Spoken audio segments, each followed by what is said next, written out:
l'Iran vient de publier une liste des prochaines cibles si jamais les États-Unis exécutent leur menace de bombarder les centrales électriques. Principalement dans ces listes, on peut trouver quoi? Et je l'avais dit sur une de mes vidéos, principalement, c'est des usines de dessalement. Les usines de dessalement au Moyen-Orient, au Qatar, au Koweït, en Arabie Saoudite et en Israël. Et cette mesure, si elle est exécutée, l'Iran mettra automatiquement des millions de personnes dans une insécurité alimentaire à la minute suivante. Parce que ces usines, comme je l'avais dit, ces pays-là, pour la plupart, ne sont pas alimentés par des lacs, ni par des fleuves, ni par des forages.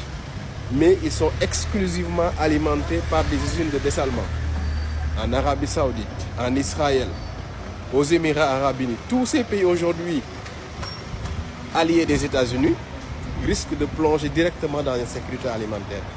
Et les États-Unis ont fait leur menace en disant que il est impensable pour les Iraniens de faire de telles attaques.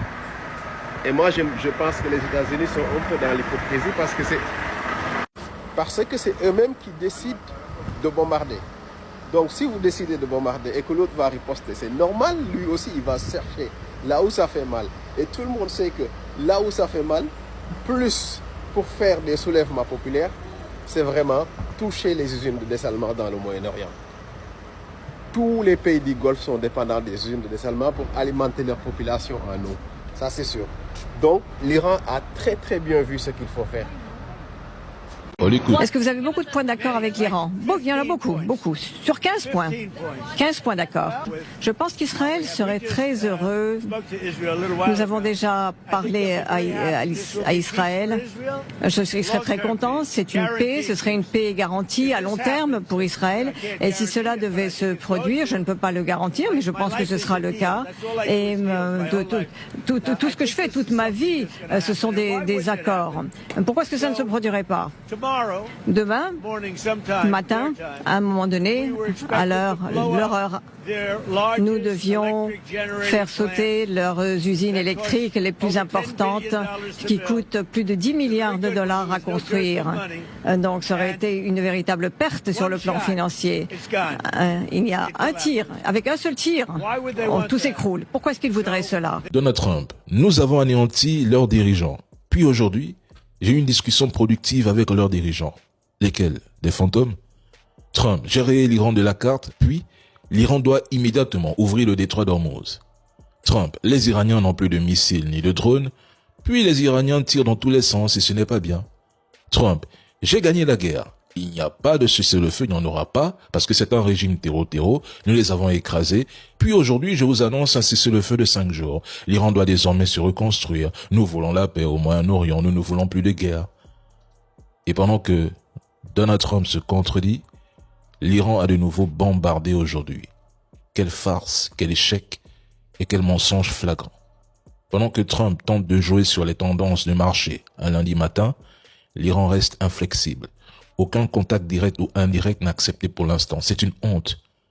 Plus de 2 pays agressent l'Iran et en 20 jours, une coalition n'a pas réussi à le plier. Jusqu'ici, c'est l'Iran qui contrôle le détroit d'Ormuz. L'Iran est lourdement armé. Comme je l'avais dit au début de cette guerre, l'Iran dispose d'un important stock de missiles, de drones et d'armes enfouis dans des bases souterraines. Des armes jamais testées, redoutables et puissantes.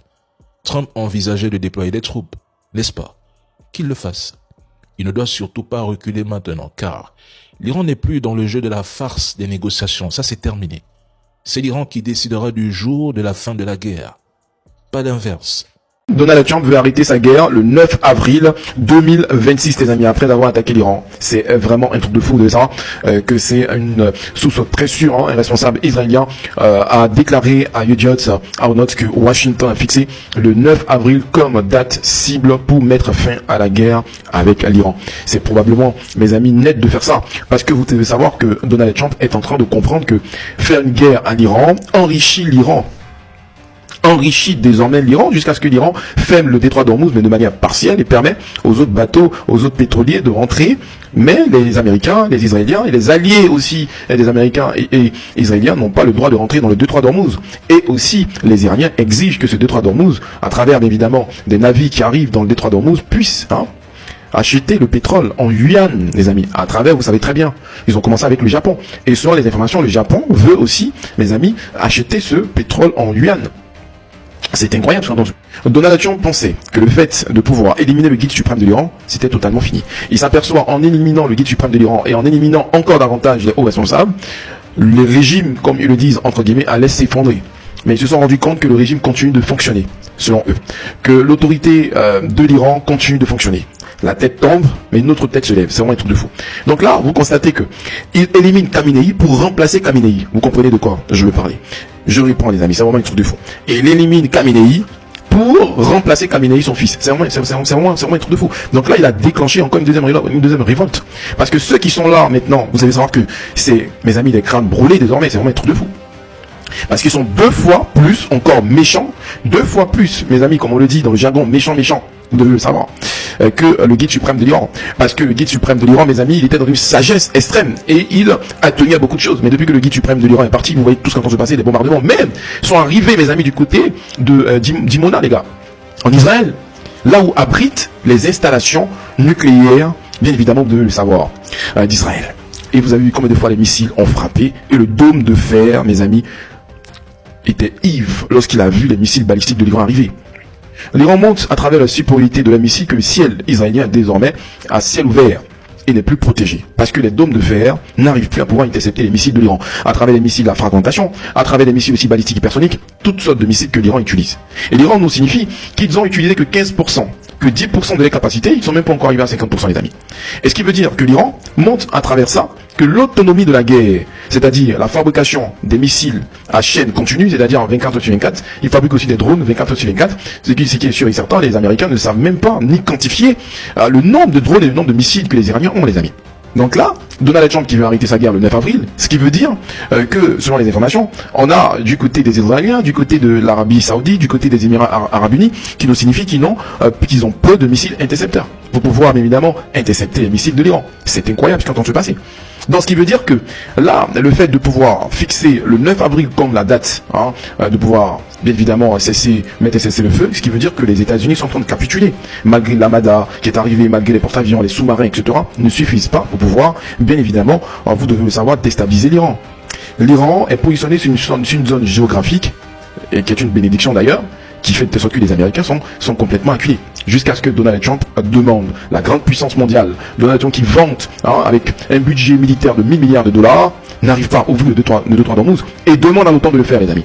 Depuis ma position très nucléaire, dis-moi qu'est-ce que t'en penses. Et là, le 9 avril, on attend. Parce que Donald Trump, vous savez très bien, il dit aujourd'hui quelque chose et demain, il dit autre chose. À midi, c'est autre chose. Le soir, c'est autre chose. 17h, les amis, c'est vraiment un truc de fou. Ciao, ciao. 2 signes majeurs qui montrent que l'Iran a définitivement gagné cette guerre. Le porte-avions Gerald Ford abandonne, il quitte la mer Rouge et Trump obligé de faire marche arrière par rapport à son ultimatum. Voici l'essentiel de l'actu de ce lundi 23 mars. Il est environ 15h45 à Paris.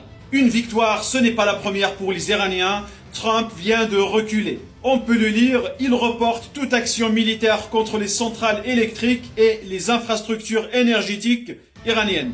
Pour être plus précis, il annonce un report de 5 jours et pour justifier ça, il dit qu'il a de bonnes discussions avec les Iraniens pour résoudre totalement ce conflit. Mais les Iraniens ont complètement démenti en disant qu'il n'y a aucune discussion en cours avec les Américains. La vérité, c'est que les Iraniens ont menacé de poser des mines navales et d'attaquer toutes les installations énergétiques dans la région. Et puis le SS Gerald Ford obligé de quitter la zone après avoir été victime d'un incendie. On a toujours refusé d'admettre que ça a été dû à un tir iranien. En tout cas, il a quitté la mer Rouge et il se retrouve aujourd'hui dans la base navale de Souda en Crète. Alors, Trump dit, nous avons battu l'Iran.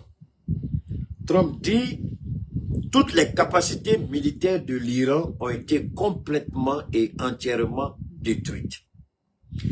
l'Iran n'a plus de moyens pour lancer les missiles. Ça, ce ne sont pas mes mots. Hi everyone, Okay. and welcome to Geopolitical Trends, Okay. where truth matters.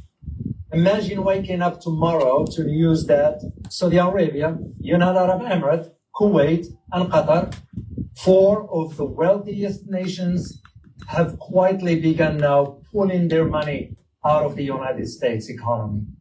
Not a little money. We are talking about over $2 trillion in investments, sovereign wealth funds, treasury bonds, and tech equity. Alors, ici, is no longer- on ne va pas aller trop loin. Les 30 premières secondes, l'Arabie Saoudite, le Koweït, Dubaï, en fait, certains pays de la monarchie du Golfe.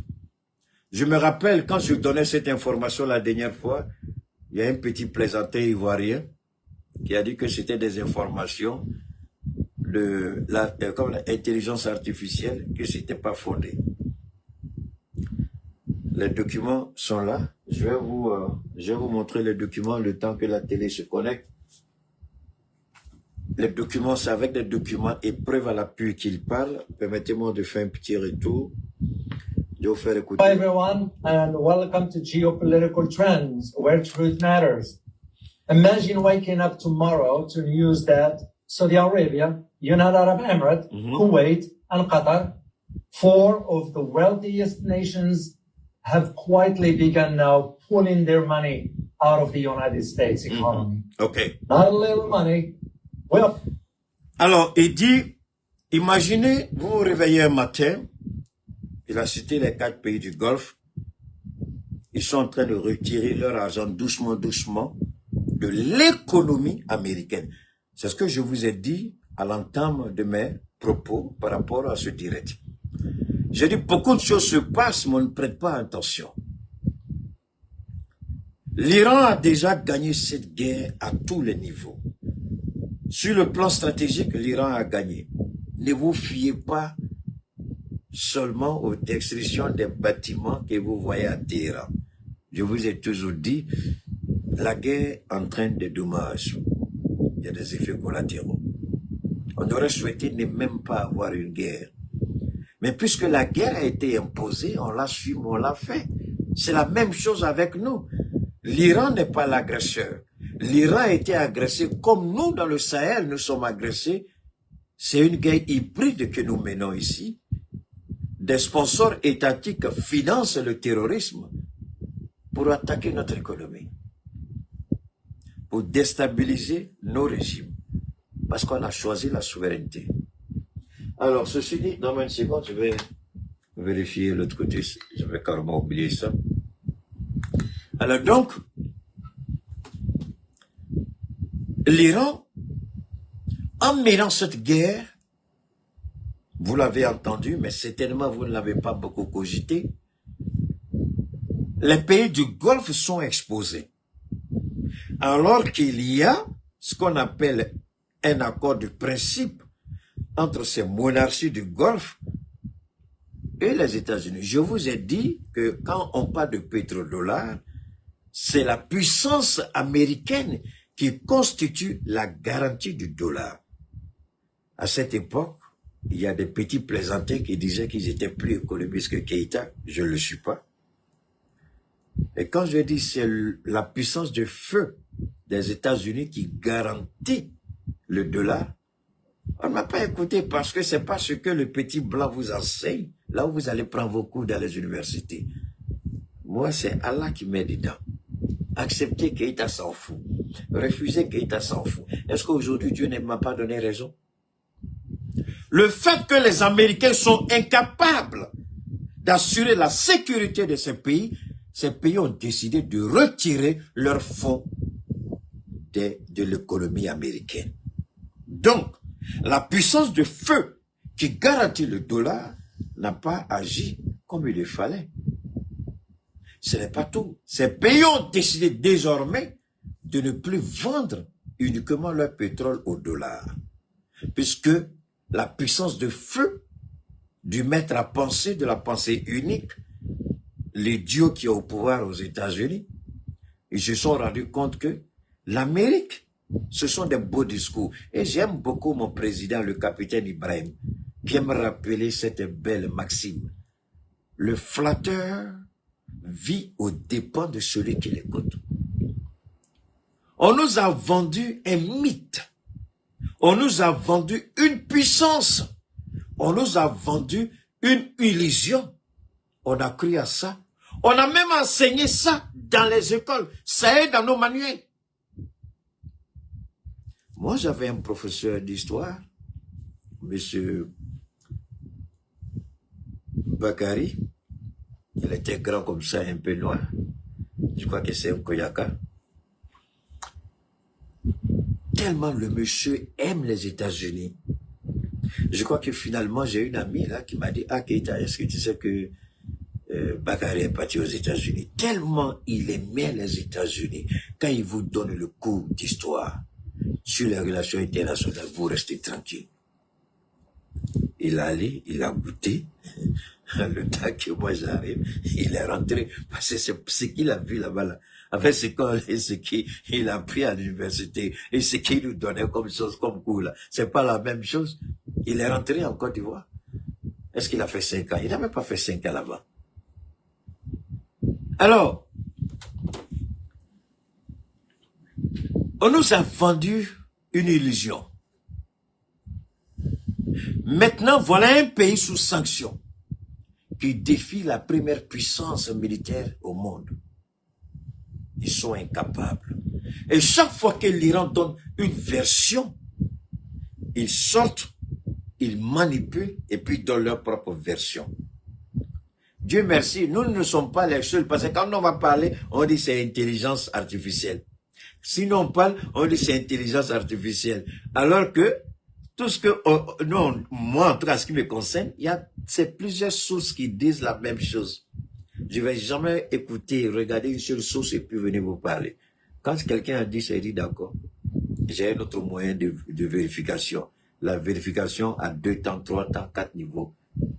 Je fais tout ça et puis ensuite je dis d'accord, ce qu'ils ont dit à la vérité. Ou si je suis convaincu que c'est vrai, j'attends 2-3 jours. 2-3 jours après, l'information devient officielle.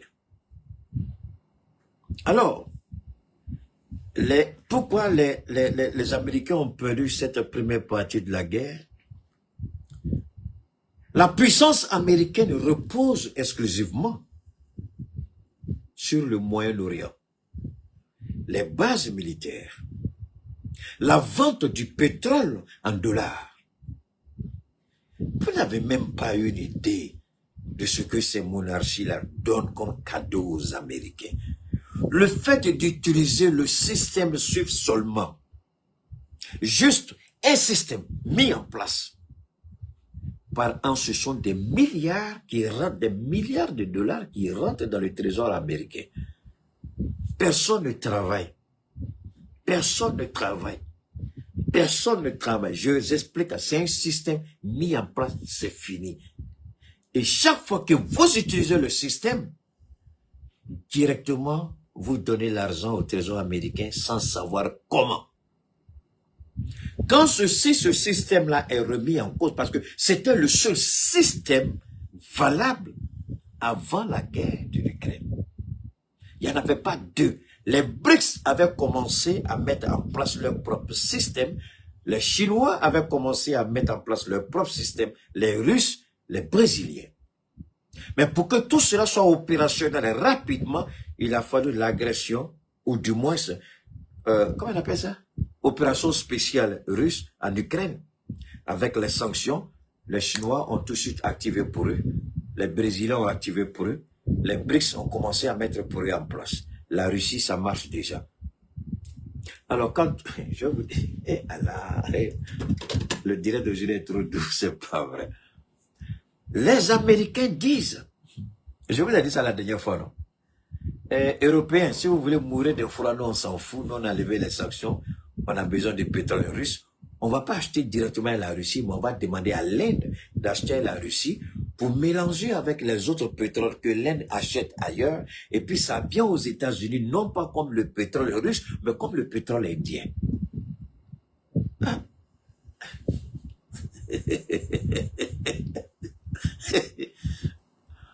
si les Américains, si moi j'étais aux États-Unis, il y a longtemps, ils m'ont arrêté, ils m'ont mis en prison. Parce que ça, là, ils veulent pas qu'on dise. C'est pas tout. Pendant qu'ils disent, on va détruire l'Iran, ils disent à l'Iran, comme tu as bloqué le détroit, on te demande pardon à cause de Dieu. Si tu ne vends pas ton pétrole, le monde va exploser. Donc, Iran, pardon. On fait la guerre, c'est vrai, mais vends ton pétrole. Et l'Iran, pendant que l'Iran fait la guerre, l'Iran vend son pétrole. C'est les Américains qui ont dit, tout le monde peut acheter pétrole iranien. Alors, venez me dire que l'Iran n'a pas gagné la guerre. Ce sont les pertes que vous regardez, je suis désolé. Les pertes vont arriver, victorieux ou défaite, forcément il y aura destruction.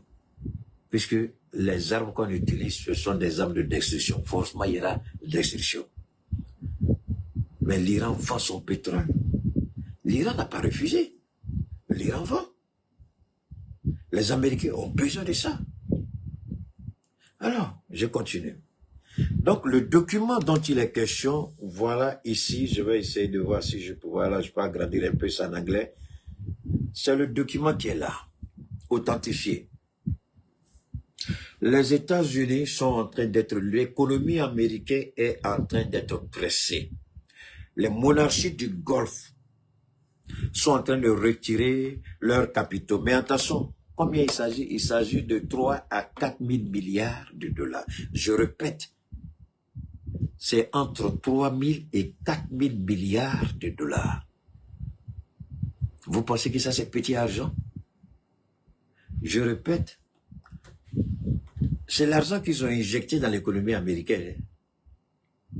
D'accord? Il y a ce qu'on appelle fonds souverains, il y a plus de participation dans telle ou telle entreprise. Donc ils sont en train d'étudier les voies légales pour récupérer leur argent. Parce qu'ils disent que l'Amérique n'est plus fiable. L'Amérique ne peut pas les protéger. Ils ont investi massivement, croyant que l'Amérique pouvait les protéger. Ils ont signé des accords de défense de la présence des bases militaires américaines sur leur territoire, croyant que les Américains pouvaient les sécuriser. Et ce qui leur a fait mal, ce n'est pas tant que l'Iran jette les missiles, c'est parce que les États-Unis ont déplacé de tous ces pays du Golfe les systèmes de défense qui étaient là. C'était un accord. Et qu'est-ce que Trump leur a dit? Ce que vous avez acheté là, il faut utiliser.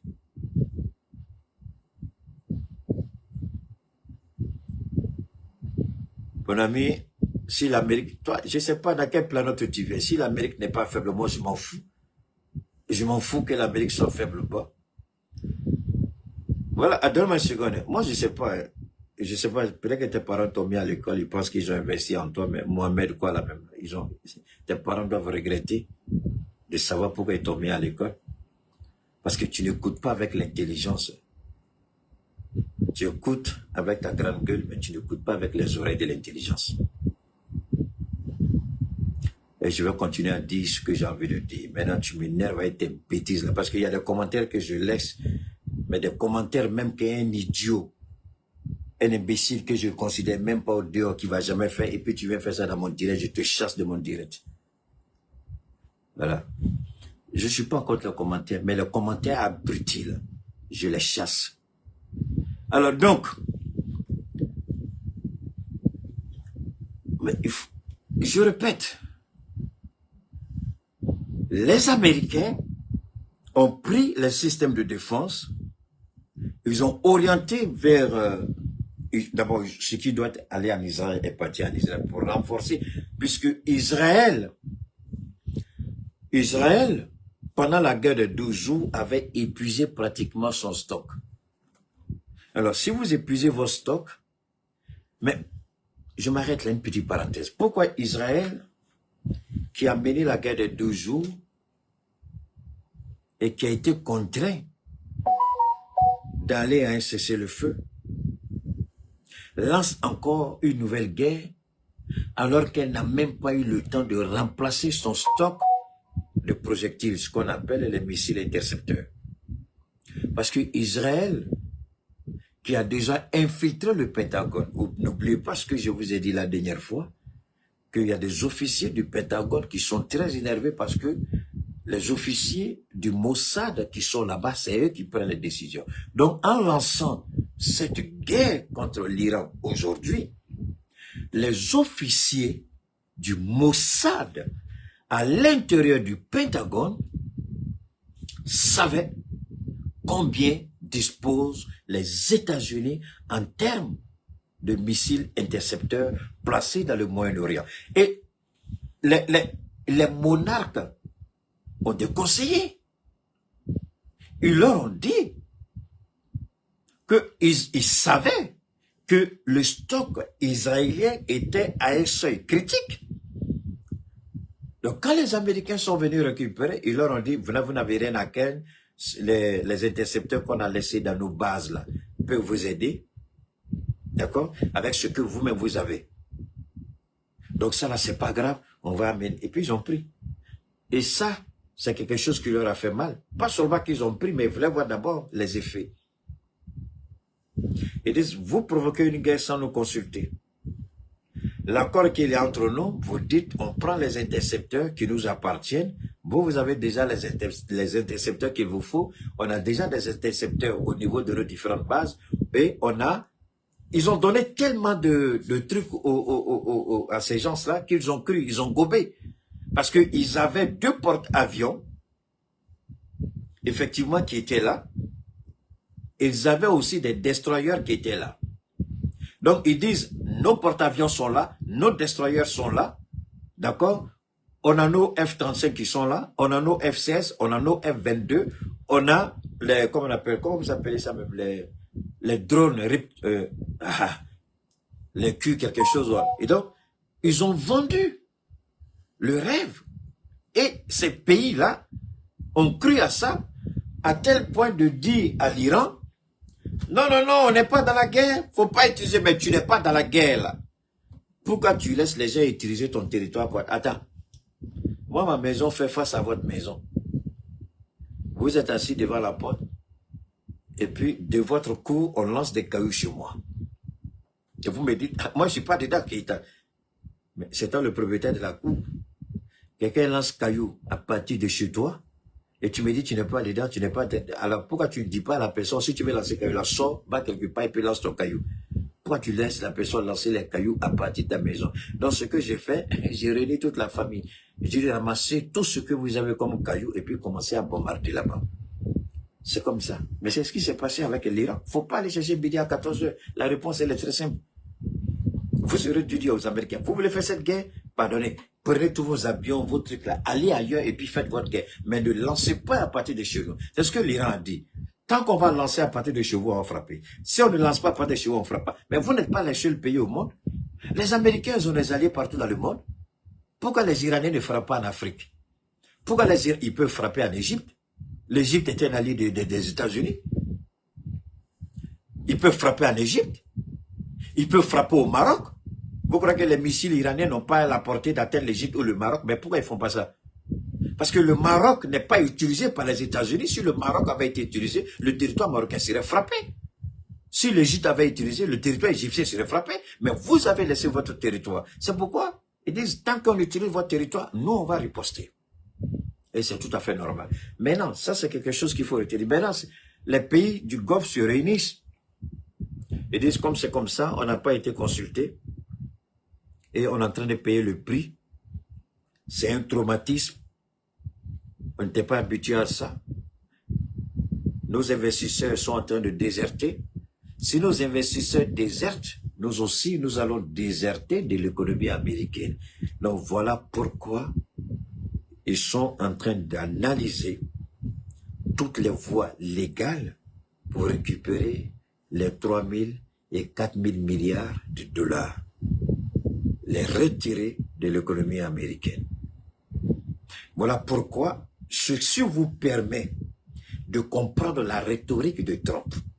On va les détruire, on va les assassiner, on va les tuer, on va les faire ça, on va les faire ça, on va les faire ça. En fait, c'est un discours qui est supposé donner l'assurance. Mais les gens se rendent compte que les beaux discours de Trump ne suffisent pas. Pour preuve, Trump lui-même est allé, il demande de l'aide. Quand il demande de l'aide et que les gens refusent, le lendemain vient et dit, je n'ai pas besoin de votre aide. Après, il revient, l'aide que je demande, c'est dans votre intérêt, nous, ça ne nous intéresse pas. Après, il revient, si l'Iran n'ouvre pas le détroit, on va détruire. Mais attendez, c'est la même personne qui dit tout ça. C'est la même bouche qui dit tout ça. Mais c'est pas fini.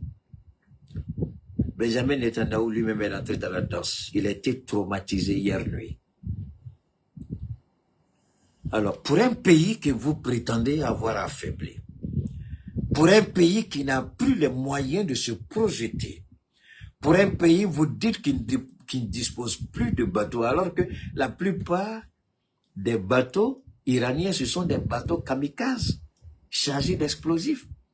Donc, si vous tirez dessus, là, vous allez tirer dessus. Ils ont des milliers comme ça. Ils ont recruté des jeunes forgerons, des jeunes ingénieurs iraniens pour construire ces bateaux-là. Ce sont des bateaux kamikazes, à l'exception de quelques bateaux, avec les bateaux lance-missiles. Donc quand ils frappent ça, ils vous envoient, oh, on a frappé, on a détruit 17 bateaux. Tu n'as rien fait. Attends, un bateau qui ne vaut même pas 250 000 francs CFA. On fait avec des trucs, du matériel simple. On bourre d'explosifs juste pour aller détruire. Vous bombardez ça avec un missile d'1 million. Supposons même que le bateau m'a fait $10 000, à peu près 5 millions de francs CFA. Et puis vous détruisez ça avec un missile de 2 millions, 3 millions. Et vous pensez que vous avez réalisé quelque chose? Alors, c'est là aussi qu'il faut comprendre la stratégie de l'Iran. Pourquoi l'Iran fait exprès pour laisser ses bateaux kamikazes à la portée des missiles américains? Les gens pensent que les États-Unis sont en train de réaliser un exploit. C'est absolument faux. C'est maintenant qu'ils se rendent compte que l'Iran les a piégés depuis le début. Mais ils ne peuvent pas reconnaître. Maintenant, ils demandent 200 millions. Je crois que les gens ont commencé à dire, on ne peut pas te donner les 200 millions. Vous allez voir tout ce qu'il va faire. Vous ne me donnez pas les 200 millions, c'est fini, moi j'arrête la guerre. Il va se retirer. Alors, maintenant Benjamin Netanyahu sort lui-même et puis il demande pardon. Il demande, attends, avant d'aller faire ta guerre, attendez, Benjamin Netanyahu vous dit, Européens, venez nous aider. Et, attendez, alors, je vais voir si je peux vous montrer. C'est-à-dire, quand tu veux demander l'aide des gens, il faut avoir un minimum de courtoisie. Ils disent, on est en train d'aider le monde, libérer le monde d'un régime terroriste, libérer le monde de l'Iran, libérer le monde de ces barbares. Mais c'est pas... Tout à l'heure, je suis tombé sur... J'espère pouvoir vous montrer. Ça m'a un peu...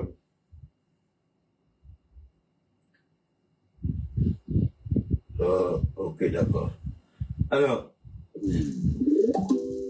ok, ça c'est... Permettez-moi, on va sortir d'ici. Oh là là. Oh là là. Permettez-moi de revenir avec vous rapidement ici. Il y a... Vous savez, permettez-moi de vous... J'espère pouvoir vous faire écouter ça, s'il vous plaît. J'espère pouvoir le faire, pardon. On va rapidement revenir.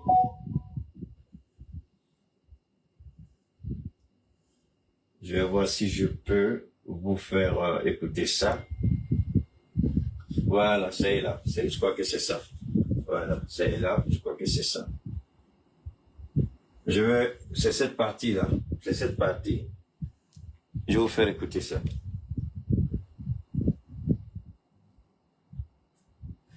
Ils disent... ראש הממשלה בנימין נתניהו ואני הורינו לצה"ל להשמיד באופן מיידי את כל הקשרים מעל... Il dit, c'est écrit en anglais, mais il parle dans leur sale langue là, mais c'est écrit en anglais. Alors, il dit, nous avons donné l'ordre de détruire immédiatement tous les ponts entre la rivière Litanie, je crois que c'est Litanie, sur tous les ponts qui sont, parce qu'il semble que, non, ça c'est pas en Iran, c'est au Liban. C'est au Liban, je crois que c'est dans le sud du Liban. Alors il dit qu'ils ont donné l'ordre de détruire tous les ponts. Parce que les ponts sont utilisés selon eux par les terroristes. Voilà un gouvernement terroriste. Voilà des criminels de guerre, des assassins pathétiques qui disent que les autres qui défendent leurs droits sont des terroristes. Mais c'est vous qui avez attaqué les premiers. C'est vous qui avez fait entrer vos chars au Liban. C'est vous qui lancez vos missiles au Liban. Ils frappent sans retenue. Ils frappent sans concession. Ils frappent sans modération. Ils frappent sans un minimum de décence humaine. Et c'est eux là qui traitent les autres de terroristes.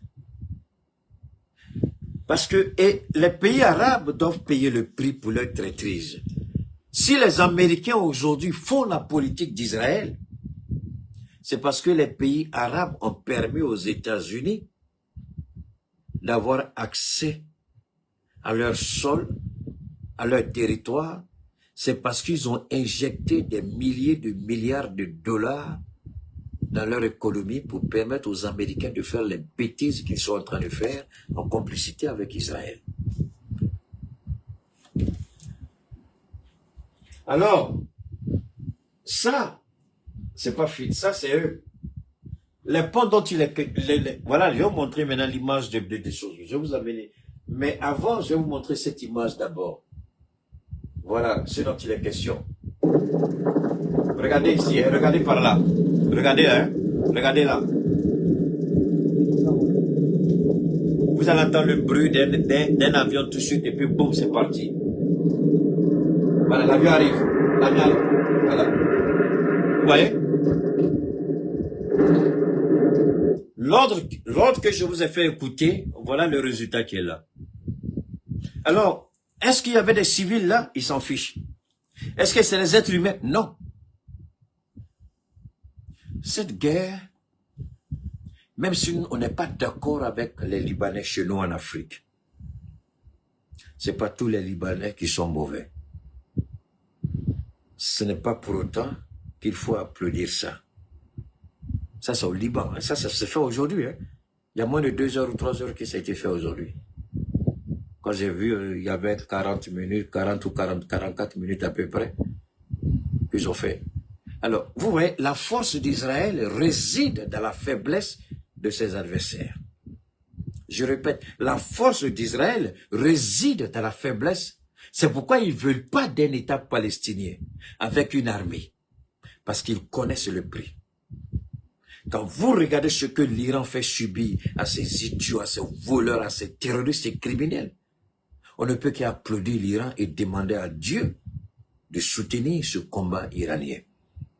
Le combat là va libérer les Palestiniens et les Libanais. Je ne parle pas de tous les Libanais. Dans tous les cas, même chez nous ici, il y a des mauvais comme il y a des bons. C'est pas à cause de 2 ou 3 personnes tu vas dire qu'il faut détruire tout un pays. Après cette guerre, la reconstruction d'Israël sera un problème. On va revenir sur ça. Ce n'est pas tout. Le site atomique, le site nucléaire, pardon, israélien.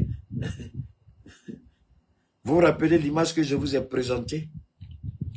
Le site Diego Garcia de l'Angleterre, le site conjoint États-Unis-Angleterre, où ils sont en train de charger des bombes de 2 tonnes, 3 tonnes par les bombardiers américains. Vous vous rappelez de l'image? L'Iran a visé. C'est à 4000 km de l'Iran.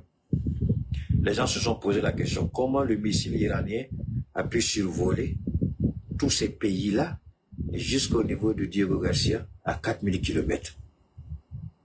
C'est la question.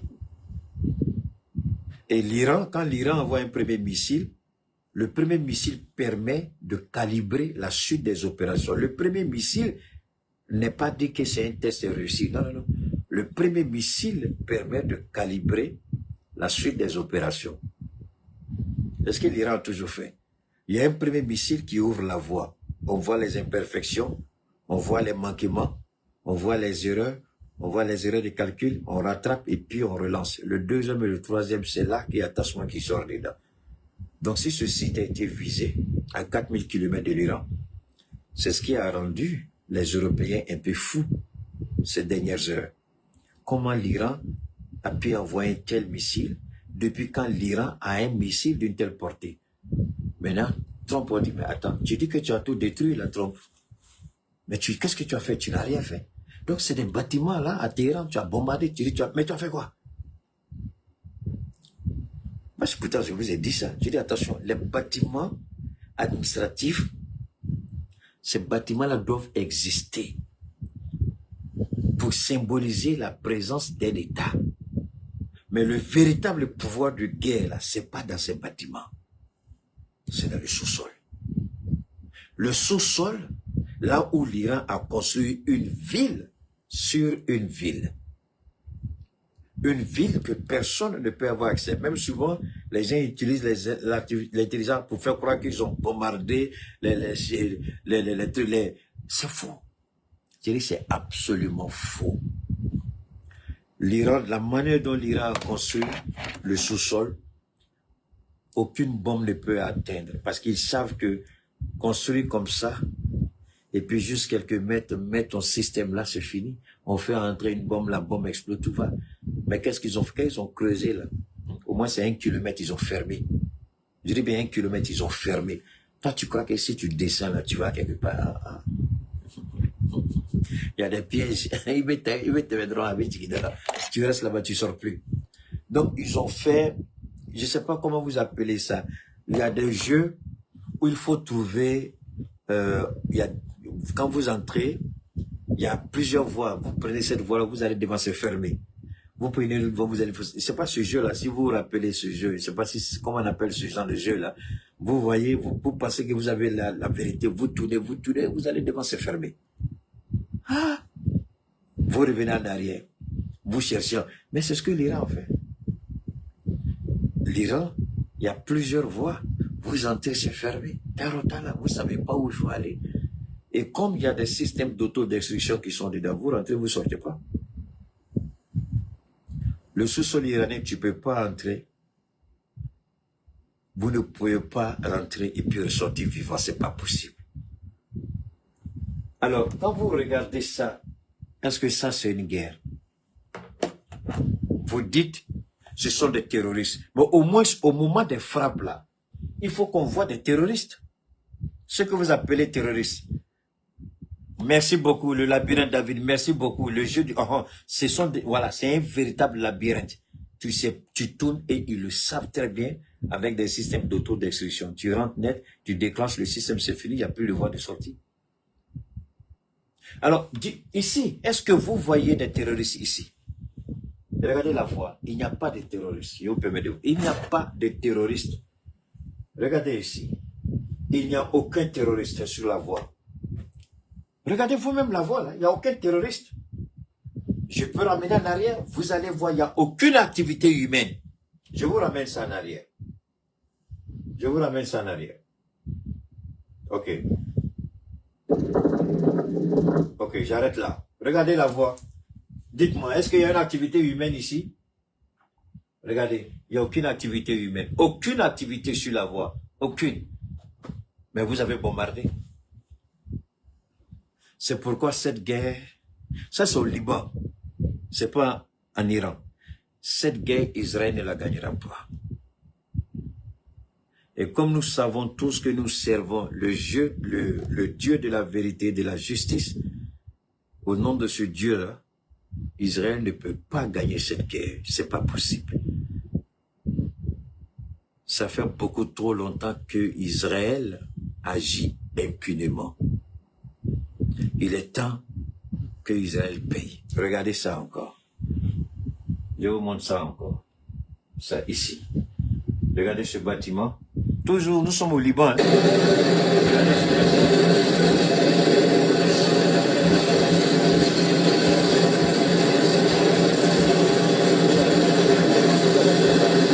Qui a frappé ça?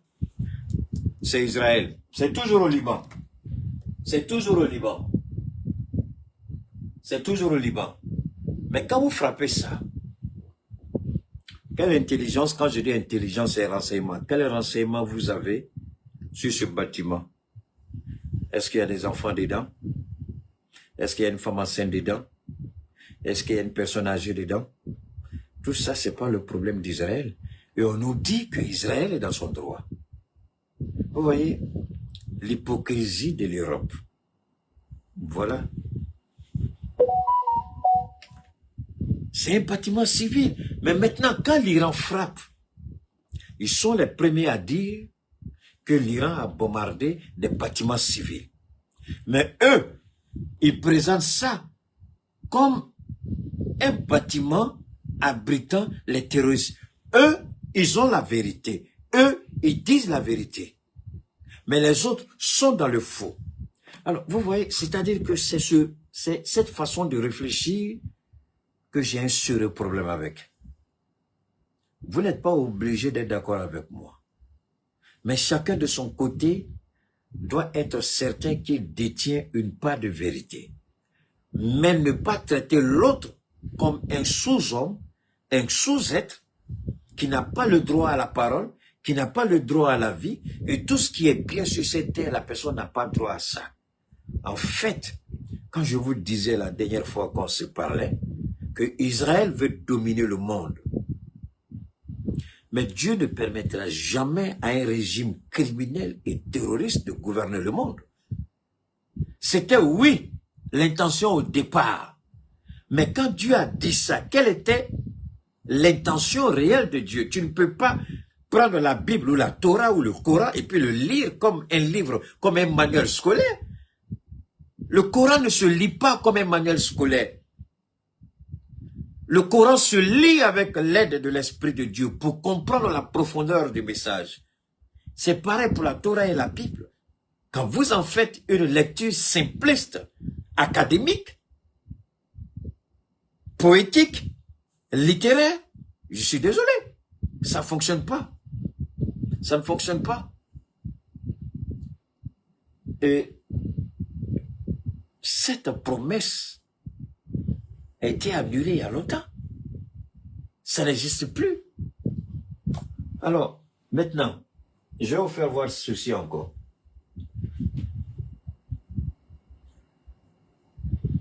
Voilà l'un des hommes les plus... Voilà celui qui va détruire les États-Unis. Celui qui va mettre le feu aux États-Unis. Avec la bénédiction de Donald Trump. Le plus grand criminel de tous les ministres de la défense aux États-Unis. Le plus idiot et le plus menteur. Il ment. Comment je suis ça? Parce que vous savez, c'est une petite grâce. La plupart des informations que j'ai, en tout cas sur les États-Unis, c'est à partir de certains podcasts. Je vais écouter des gens, pas forcément des spécialistes, mais des gens bien informés, bien infiltrés, qui parlent. Des officiels qui ont démissionné, des sénateurs, des représentants de la Chambre, qui vont sur les plateaux, qui parlent. J'écoute pratiquement tout le monde. Dieu merci, c'est en anglais, j'ai aucun souci pour comprendre ça. C'est là que j'ai découvert que le monsieur que je vais vous présenter tout à l'heure est le plus grand menteur de l'histoire des États-Unis. Certains même disent qu'il se drogue un peu, mais c'est vrai, quand je le regarde parler, on a l'impression de voir en face de nous un ministre de la Défense parler avec légèreté de tuer. C'est comme ils ont reçu un décret divin, une ordonnance divine de la part de Dieu de tuer et de tuer. On va l'écouter. Why did they just shoot down one of our stealth fighters if we're completely in control of the country? Ok, ça c'est quelqu'un que j'aime bien écouter. D'accord? Il est très informé et il est très cultivé quand il parle. Ok, on va revenir en arrière. It kind of seems like a trend of Israel apparently pursuing their own... Ok, lui, c'est l'idiot qui est là. Permettez-moi une seconde, je vais enlever le truc là. Voilà. C'est lui qui est là. C'est le ministre de la guerre de Donald Trump. Le mythomane, le kleptomane, le manipulateur et l'homme le plus dangereux aux États-Unis. Vous l'entendez parler, il ment. Il a été pris en flagrant délit de mensonge à maintes reprises, mais il continue de mentir. Pourquoi? Parce que c'est un officiel et on va toujours lui tendre le micro pour qu'il parle. Parce que s'il avait un peu de décence, quand vous mentez une fois, deux fois, vous vous ressaisissez et vous arrêtez les bêtises. Mais regardez ce monsieur-là, on va écouter, c'est un journaliste qui pose une question sur la capacité des Américains à poursuivre la guerre, sur la capacité des Américains à vaincre l'Iran. Et est-ce que vous êtes certain que vous pouvez vaincre l'Iran? Est-ce que vous êtes certain que vous avez ce qu'il faut pour combattre l'Iran? Et voilà la réponse du monsieur. Objectives over U.S. objectives. I'm not sure if you agree with that, but the president has said he doesn't want to hit Iran's oil infrastructure right now. As you said, the U.S. avoided this on Park Island. Oil's nearing $120. Why are we helping Israel prosecute this war if they're going to pursue their own objectives? Bon, ce qui intéresse surtout les Américains, c'est le prix du baril, du pétrole, le pétrole brut. Il dit que c'est monté à $120. Écoutez, c'était à $67 avant la guerre.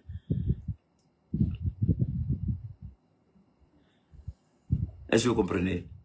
Aujourd'hui, le prix du baril, il y a des endroits dans le monde, c'est déjà à 150 $, pardon. Il y a, bon, États-Unis, je vais être honnête avec vous, les 50 États, je crois, n'ont pas le même prix. Hein. Le prix du pétrole à New York est plus bas que le prix du pétrole. Ça, c'est pas au-dessous. Donc, le prix du baril à New York est plus bas que le prix du baril en Californie.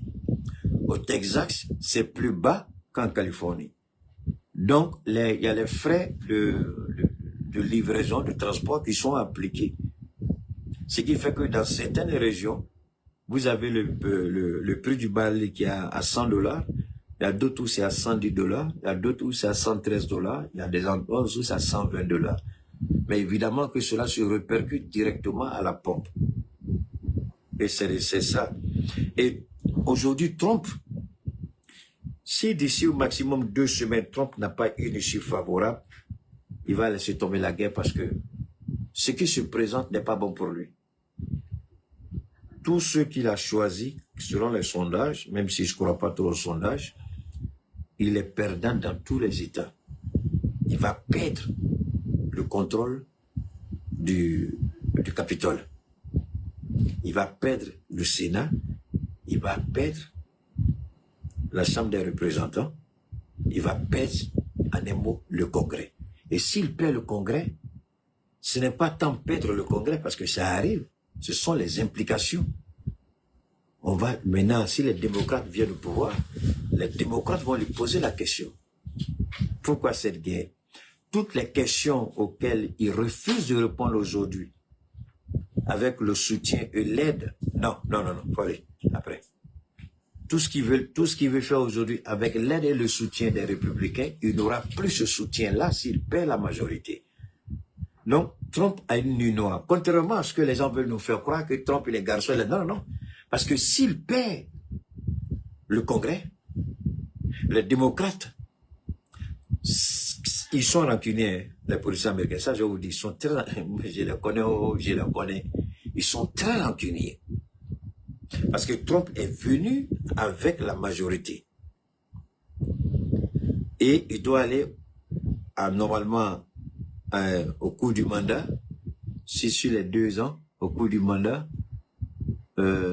sur les 4 ans, quand tu fais 2 ans, tu vas aux élections. Ça, c'est comme ça, ils ont mis leur système en place, c'est comme ça. Donc, imaginez qu'ils perdent en novembre la majorité au Congrès. Donc, tout ce que les démocrates n'ont pas pu faire bien avant son arrivée au pouvoir, comment les républicains ont emmerdé Joe Biden jusqu'à ce qu'il perde les élections.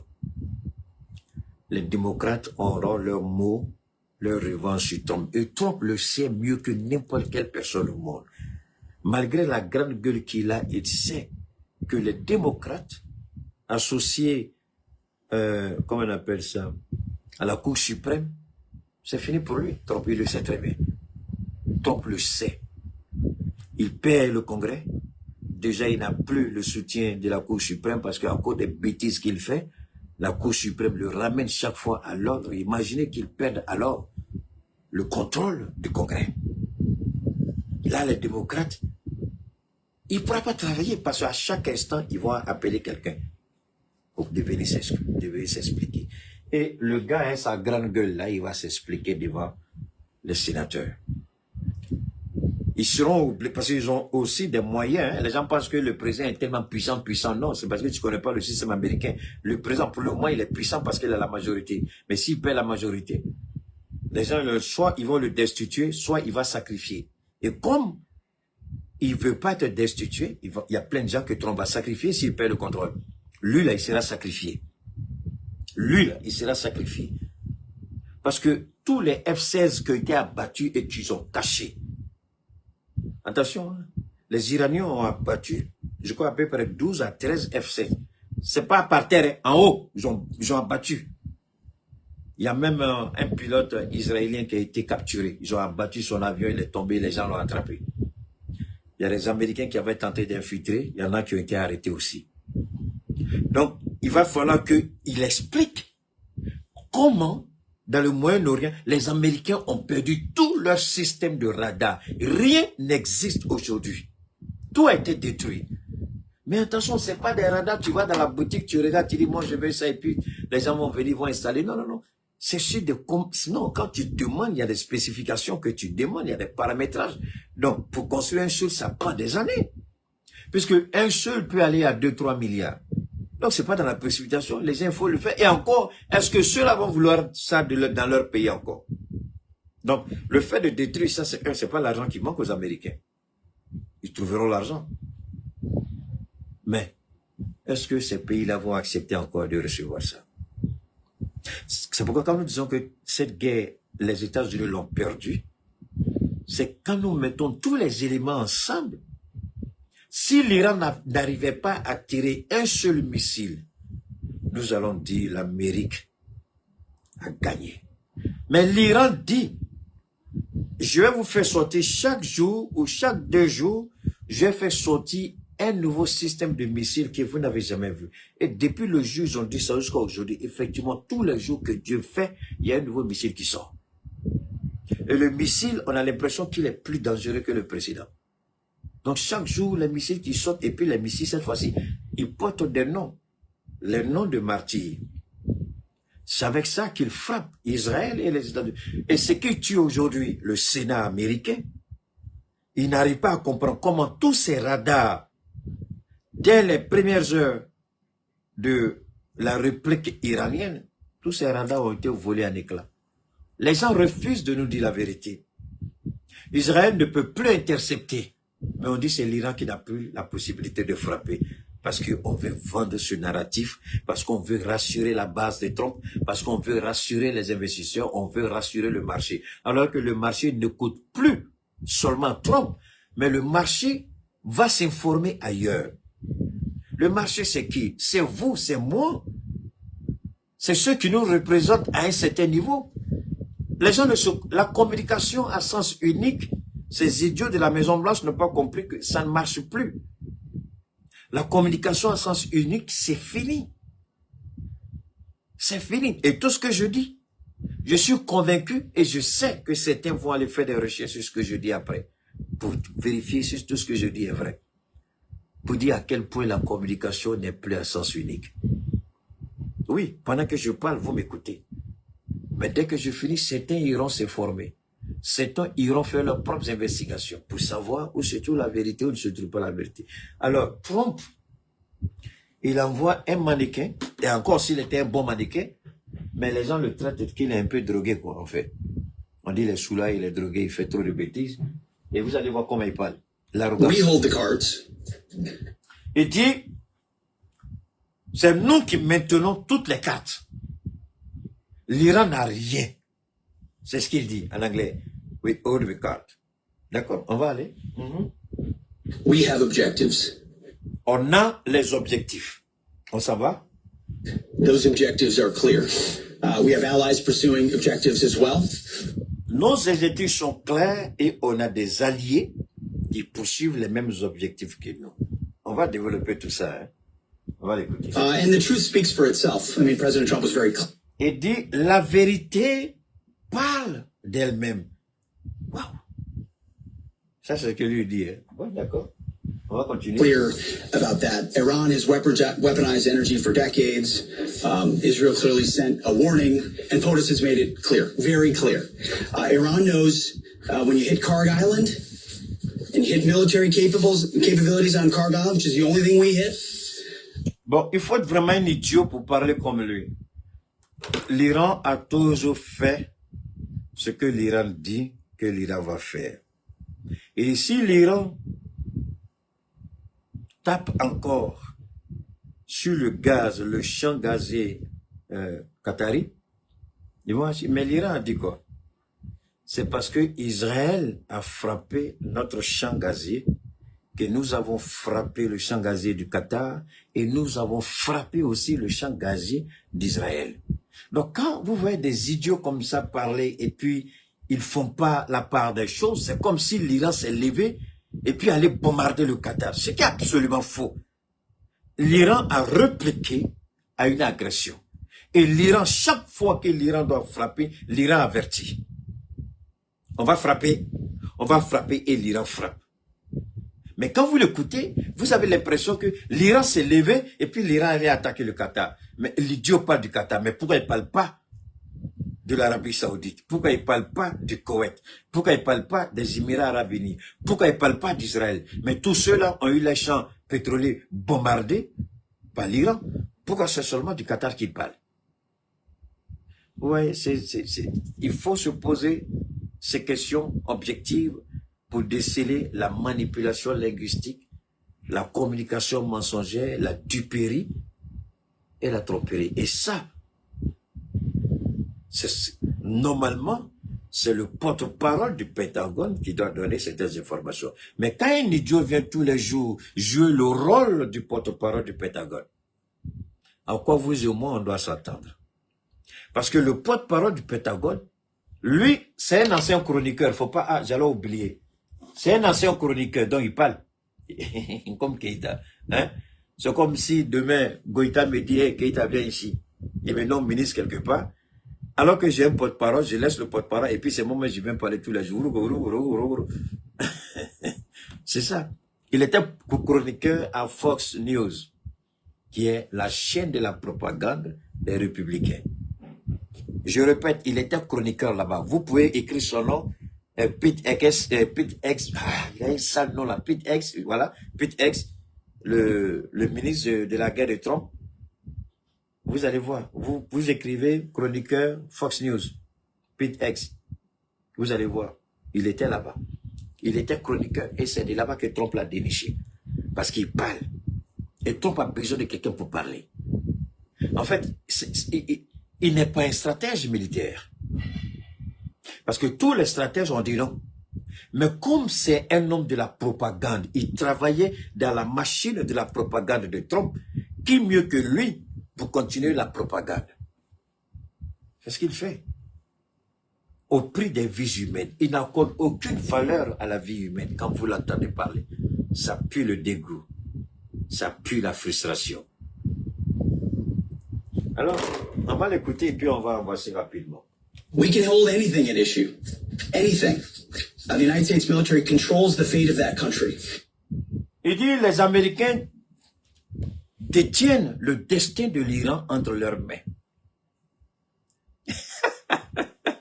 Bon. I don't want to go too much. Je pense que c'est bon. Il dit les Américains détiennent le destin de l'Iran en main. Donc, réfléchissons. Les Israéliens doivent poser la question à Trump. Donc, si vous détenez le destin de l'Iran, pourquoi vous permettez à l'Iran de détruire Israël? Vous détenez le destin de l'Iran. Pourquoi vous permettez à l'Iran de détruire le Qatar? de détruire le Bahreïn, le Koweït, les Émirats arabes unis, l'Arabie saoudite. Vous détenez le destin de l'Iran à main et l'Iran arrive à abattre. Vous savez que l'Iran a battu à peu près les drones américains, les Q-Reaper, quelque chose comme ça, les puissants drones américains qui font, je crois, 3 millions de dollars, je ne sais pas. Les drones qui font 3 millions ou 30 millions, je ne sais pas trop. Vous savez combien l'Iran a battu dedans? L'Iran a battu à peu près 12 drones américains. À peu près 12. Il y en a qui je ne sais pas comment ils ont fait, mais ils ont réussi à faire descendre un drone sans le détruire. Ils l'ont récupéré. Donc, les drones, et là, vous n'entendez pas ça sur les médias, les drones qui ont été détruits, les drones israéliens, alors là, je n'en parle même. C'est-à-dire que si vous mettez les drones iraniens et Safoulé, les drones américains et israéliens ensemble, abattus par l'Iran, ça vous fait à peu près 30 drones au minimum. Mais ça, vous n'entendez pas ça. C'est maintenant que l'Iran a compris, et cette technologie, l'Iran ne l'avait pas. La technologie qui a envoyé le premier missile sur le F-35 américain. Vous savez que l'Iran a touché F-35. Je vous ai dit que les premiers tirs en Iran sont toujours des tirs de test. C'est à partir de ces tirs-là qu'ils rectifient maintenant les angles de frappe pour ne plus louper la cible. Et ils ont testé ça sur qui? Sur le F-35. Et maintenant, les sénateurs sont très énervés. Pourquoi les sénateurs sont très énervés? Parce que le F-35, ça fait 100 millions de dollars. Alors qu'il paraîtrait qu'il y a 3 F-35 qui ont été abattus, je crois, du côté d'Israël. Donc à peu près 300 millions de dollars. Parce que chaque F-35, vous pouvez vérifier ça aussi, chaque F-35, c'est 100 millions de dollars. Et les 100 millions de dollars ne prennent pas les coûts d'entretien, la formation des pilotes. Donc quand vous mettez tout ça, ça fait beaucoup. Et ce qui fait mal aux sénateurs et aux Américains, le F-35 coûte si cher parce qu'il est invisible, indétectable au radar. Et l'Iran a montré l'image au radar avant l'impact. Et les Américains ne pouvaient plus nier. Au début, ils voulaient nier. Mais quand l'Iran a envoyé la vidéo, comme le fait si bien, capitaine Ibrahim, Dieu a donné un fort au Burkina, que Dieu donne longue vie à nos présidents, le président Koïta, le président Ibrahim, le général Tchani, que Dieu leur accorde vraiment longévité, santé, dans tout ce qu'ils font. Parce que, lui aussi, bon, petit en a fait dans Sahel, là aussi, l'Iran est en train de faire la même chose que nous. Il montre et puis on frappe. Donc l'Iran commence à montrer les images. Au début, l'Iran ne montrait pas. C'est là les gens ont dit que la Russie a trahi les États-Unis parce que la Russie a vendu le système S-400, pas le S-500, mais le S-400, que l'Iran a reçu ça. Alors que le S-400 peut détecter les F-35. Voilà, je ne vous parle pas aussi des radars chinois qui peuvent aussi même détecter les B-Spirit, les bombardiers furtifs là aussi. Donc, vraiment, on remercie vraiment les forces armées iraniennes, les gardiens de la révolution. Alors donc, il raconte sa petite vie, mais il ne peut pas expliquer. Tu détiens une carte et on abat des F-35. Tu détiens des cartes et on abat vos drones qui coûtent cher. Tu détiens des cartes, mais pourtant tes alliés sont bombardés. Tes systèmes de radar sont bombardés. Des sites nucléaires sont bombardés. Des camps américains sont bombardés. Tu détiens des cartes et on a obligé le porte-avions Gerald Ford à fuir. Gerald Ford a fui. Donc, quelle carte tu détiens? La supériorité aérienne, c'est fini. Depuis, je crois, depuis avant-hier ou quel jour, là. C'est fini. Les gens ne s'hasardent plus.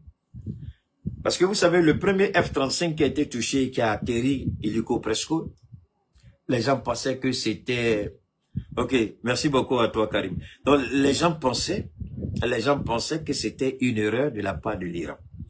Ils se disent que l'Iran n'a pas la technologie, l'Iran n'a pas la maîtrise de cette technologie. Et puis, effectivement, c'est pas faux.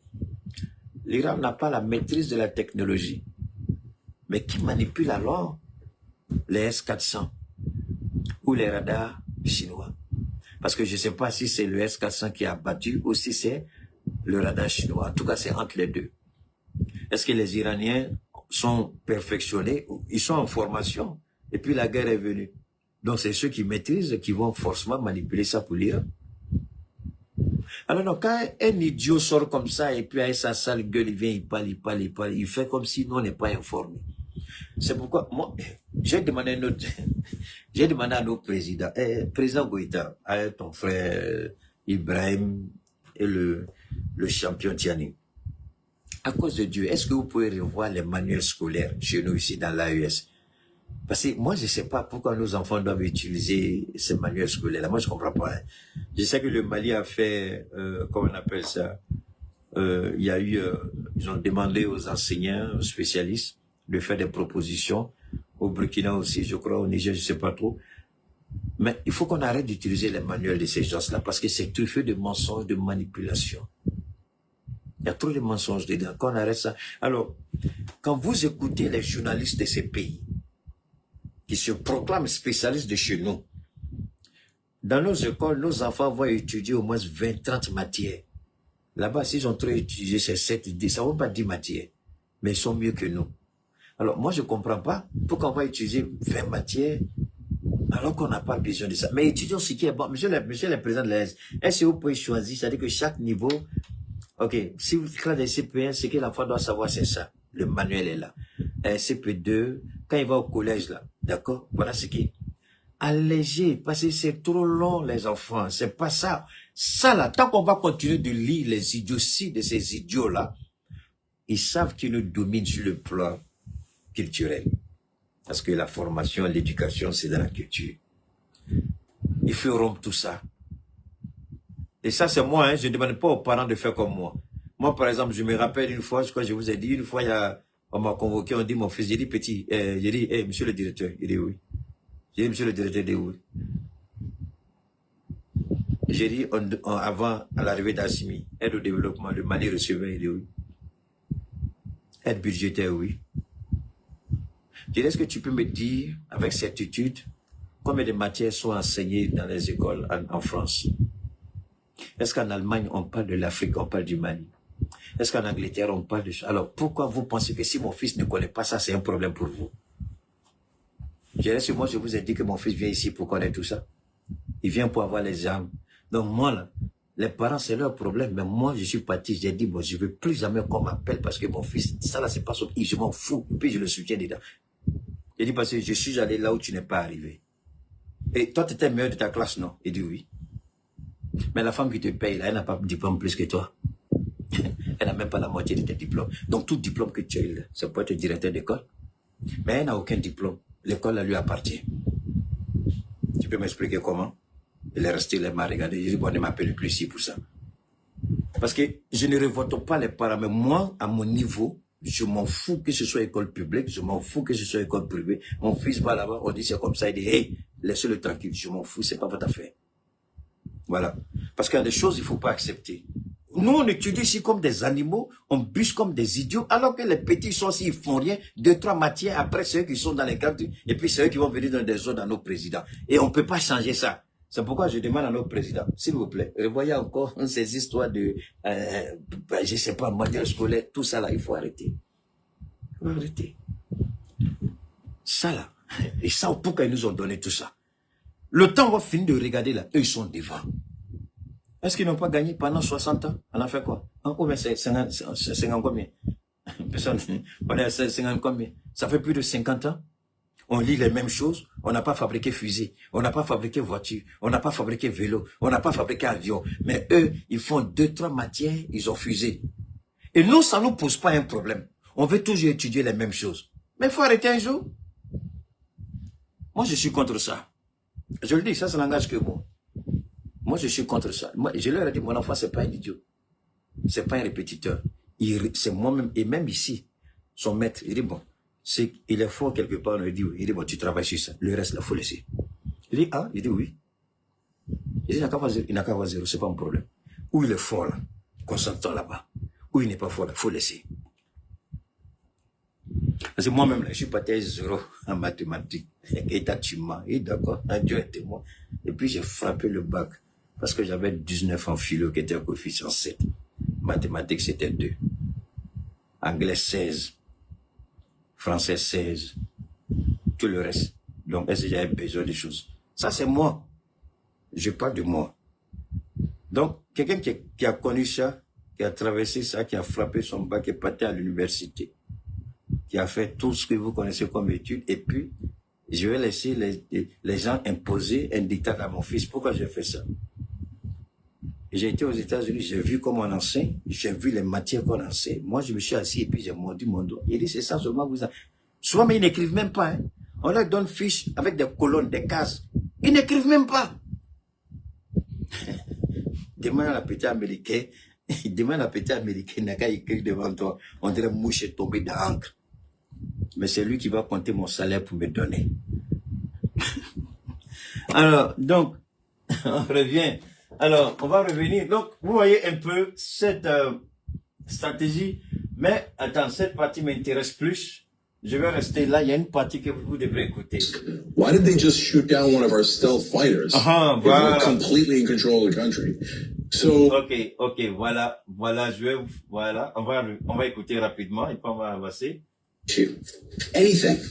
The United States military controls the fate of that country. Ok, merci. Watching his press conferences might be one of the most embarrassing things I personally feel that I've had to go through as. Elle dit, cette conférence de presse est la plus stupide, la plus idiote que le monsieur ait fait. Si tu dis que vous déterminez le destin de l'Iran, vous contrôlez le ciel iranien, la mer iranienne, le sol iranien, expliquez-nous ce que l'Iran est en train de faire. On va écouter a citizen of this country. He sounds like a moron. He acts like a moron. He gestures like a moron. He has no idea what he's talking about, and he keeps talking about carrying out death and destruction. This is not a professional, okay? This is a former Fox News. Elle dit, il ne sait même pas de quoi il parle.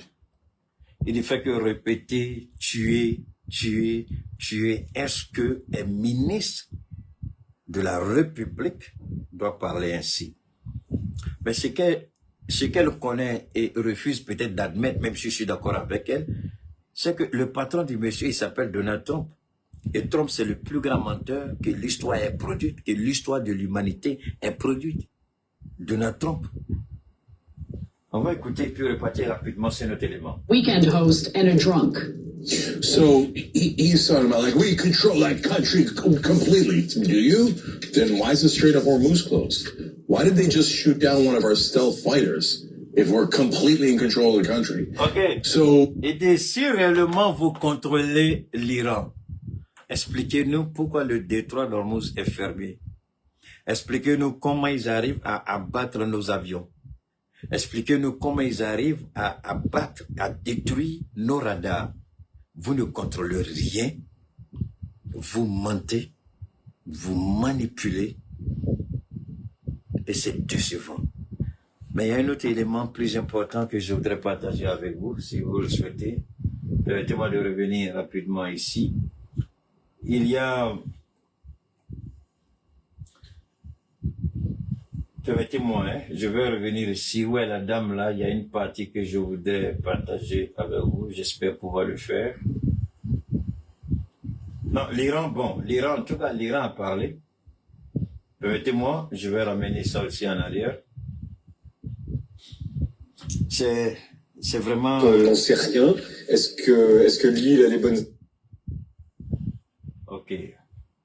Bienvenue sur le plateau de Quotidien Guillaume Ancel, ancien haut gradé de l'armée de terre, auteur de ce livre que j'ai ici, Petite leçon sur la guerre, plus que jamais utile en cette période. C'est aux éditions Autrement, 19e jour de guerre au Moyen-Orient.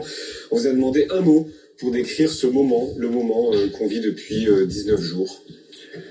Chaotique.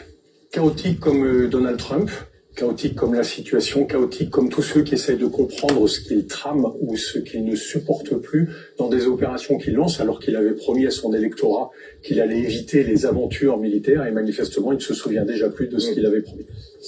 Alors l'image du jour, ce sont les obsèques d'Ali Laridjani ce matin à Téhéran. Qu'est-ce que ça dit pour vous? Alors, déjà sa mort et ensuite ces images-là. On écoute ça rapidement. Rappeler que c'était un dirigeant important des gardiens de la Révolution, parce qu'on parle toujours du régime des mollahs en Iran, mais en fait ce sont les gardiens de la Révolution qui dirigent le pays. Les gardiens de la Révolution, pour faire simple, c'est à peu près l'équivalent du KGB en Russie, chez Poutine, c'est-à-dire... Alors, on va revenir sur ça, c'est ça qui m'intéresse beaucoup plus, c'est l'élément que je cherchais, on va écouter. Et par le régime iranien,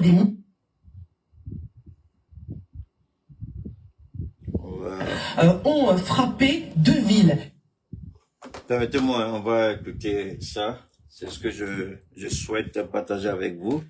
C'est une information de LCI. OK.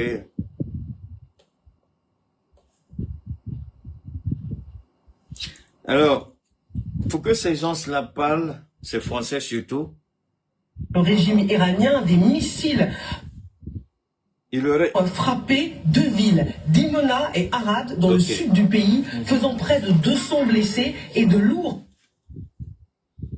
Ok, Dimona, c'est la ville où se matériel. Benjamin Netanyahu a reconnu une soirée très difficile dans la bataille pour notre futur, dit-il. Il s'est rendu à Arad ce matin sur les lieux de la frappe qui a touché cette ville. Regardez cette séquence qui montre le moment des frappes sur Dimona. Dimona, une ville stratégique qui abrite un centre de recherche nucléaire. L'attaque sous les yeux des habitants sidérés. Alors, bon, je vais juste continuer. Dimona est la ville nucléaire d'Israël. C'est là-bas que Israël abrite son centre de recherche nucléaire. C'est là-bas que se trouvent les 400 ogives nucléaires. En frappant les sites nucléaires iraniens, Israël croyait que l'Iran n'a pas la capacité militaire d'atteindre cette zone. Cette zone, il y a ce qu'on appelle les couches de défense. Il y en a plusieurs. Les missiles à basse altitude, il y a une couche conçue uniquement pour ça. Les missiles avec une altitude moyenne et à haute altitude. Mais les systèmes de défense israéliens n'ont pas été conçus à la base pour intercepter les missiles hypersoniques. 10 fois le son, 15 fois le son, ils n'ont pas été conçus pour ça. Un missile qui décolle de l'Iran à 4 minutes, souvent 7 minutes pour frapper en Israël. Donc le système ne peut pas répondre. Et l'Iran, comme je vous l'ai dit la dernière fois, la frappe de Dimona n'est pas venue comme ça. Je crois qu'il y a quelqu'un qui m'a aidé la dernière fois à me donner le nom correct. Les premières frappes iraniennes, c'était des frappes de test pour voir si les missiles utilisés pouvaient atteindre le centre. Et moi, c'est ce qui me plaît chez les Iraniens. Vraiment, si nos ministres de la Défense dans l'aviation, on peut beaucoup apprendre dans cette guerre, ça me fait beaucoup plaisir. Parce que l'Iran, d'abord, passe à la phase de test. Le missile est calibré et le missile est envoyé. Est-ce que le missile sera intercepté par les systèmes de défense? Si ce n'est pas le cas, est-ce que le missile est arrivé sur l'objectif assigné? Et quand l'Iran a envoyé son premier missile, effectivement, le missile est tombé, mais un peu loin du centre en fait, un peu loin, mais dans la zone. Et l'Iran n'a rien dit. l'Iran a calibré, l'Iran a travaillé, jusqu'à ce que Israël commette. Et c'est pourquoi je dis que j'aime l'Iran, parce que l'Iran va doucement. Non, les Iraniens ils sont forts, excusez-moi, mais vraiment, je risque de me répéter, mais c'est des gars qui sont fantastiques. J'ai l'impression que chaque fois, ils lancent un premier missile pour pousser l'adversaire à réagir et leur donner des fenêtres de frappe. Israël a cru que l'Iran ne pouvait pas atteindre son site nucléaire, donc Israël allait frapper encore un des sites nucléaires de l'Iran. Et d'ailleurs, quand on dit site nucléaire de l'Iran, moi je ris un peu. Je ris parce que je ne suis pas certain, je ne suis pas convaincu, et je ne crois jamais que l'Iran, que vous et moi nous connaissons, l'Iran qui préparait cette guerre serait léger de laisser des sites nucléaires à la portée de qui le veut. L'Iran remplissait ses obligations internationales par rapport à l'agence internationale, quelque chose, énergie atomique, c'est ça? Effectivement, l'agence visitait régulièrement le centre iranien pour l'enrichissement de l'uranium. Mais est-ce que cela veut dire que c'était la seule activité? Oh là là, j'envoie encore le courant. Les gens, qu'est-ce qu'ils font là? Ils coupent, ils envoient, ils coupent, ils envoient, je sais pas trop. Oh là là. Eh, Gaussou? Bon, c'est le courant qui est venu, on nous avait... J'étais sur la batterie, maintenant c'est le courant. Eh, Gaussou! Oh, lui. Il faut regarder, on va regarder les batteries. Et arrête ça, il ne faut pas faire tomber mes trucs. Quitte là-bas, tu as fait tomber. Il faut aller regarder les batteries là, si c'est en train de charger. C'est bon. Oh, je sais que le courant est venu. Il faut regarder parce que je fais quelque chose. Donc, l'Iran a calibré et envoyé ses missiles. Pendant ce temps, Israël se dit, l'Iran ne peut pas, l'Iran ne peut pas, l'Iran ne peut pas. Jusqu'à ce que l'Iran frappe. Et cette fois-ci, l'Iran n'a pas envoyé un seul missile comme la dernière fois. l'Iran a envoyé plusieurs missiles.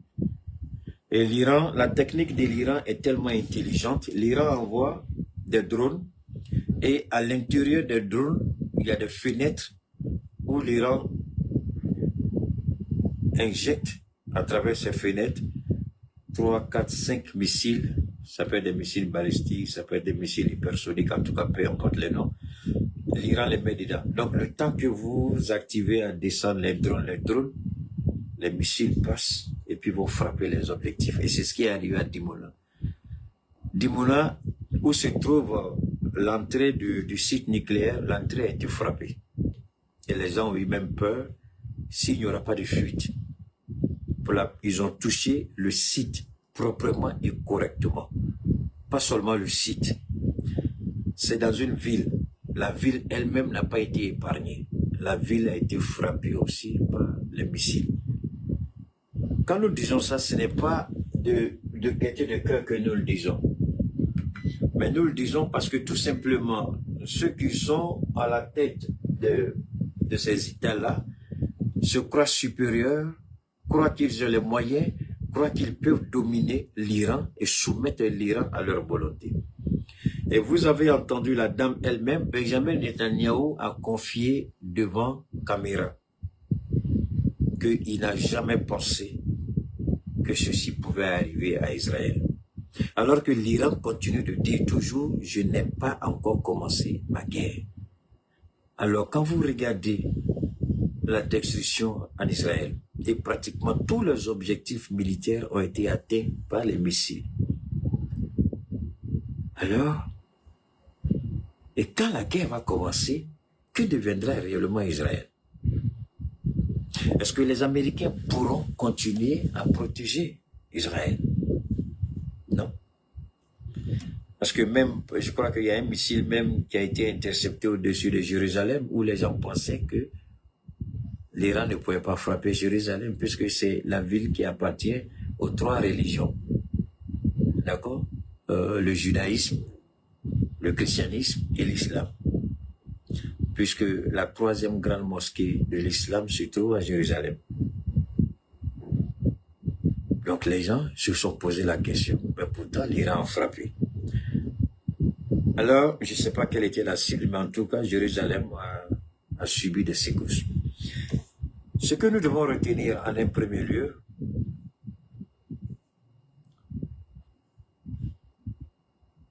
on nous présente un pays, l'Iran, comme un pays terroriste.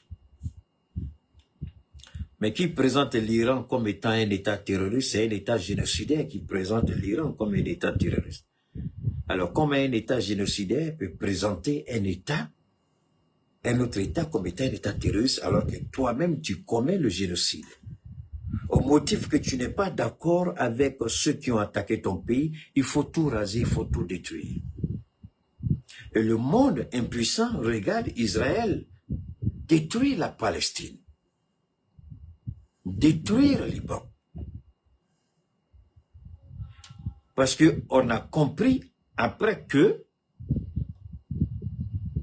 la guerre en Syrie, l'information a été donnée par le Mossad au Pentagone.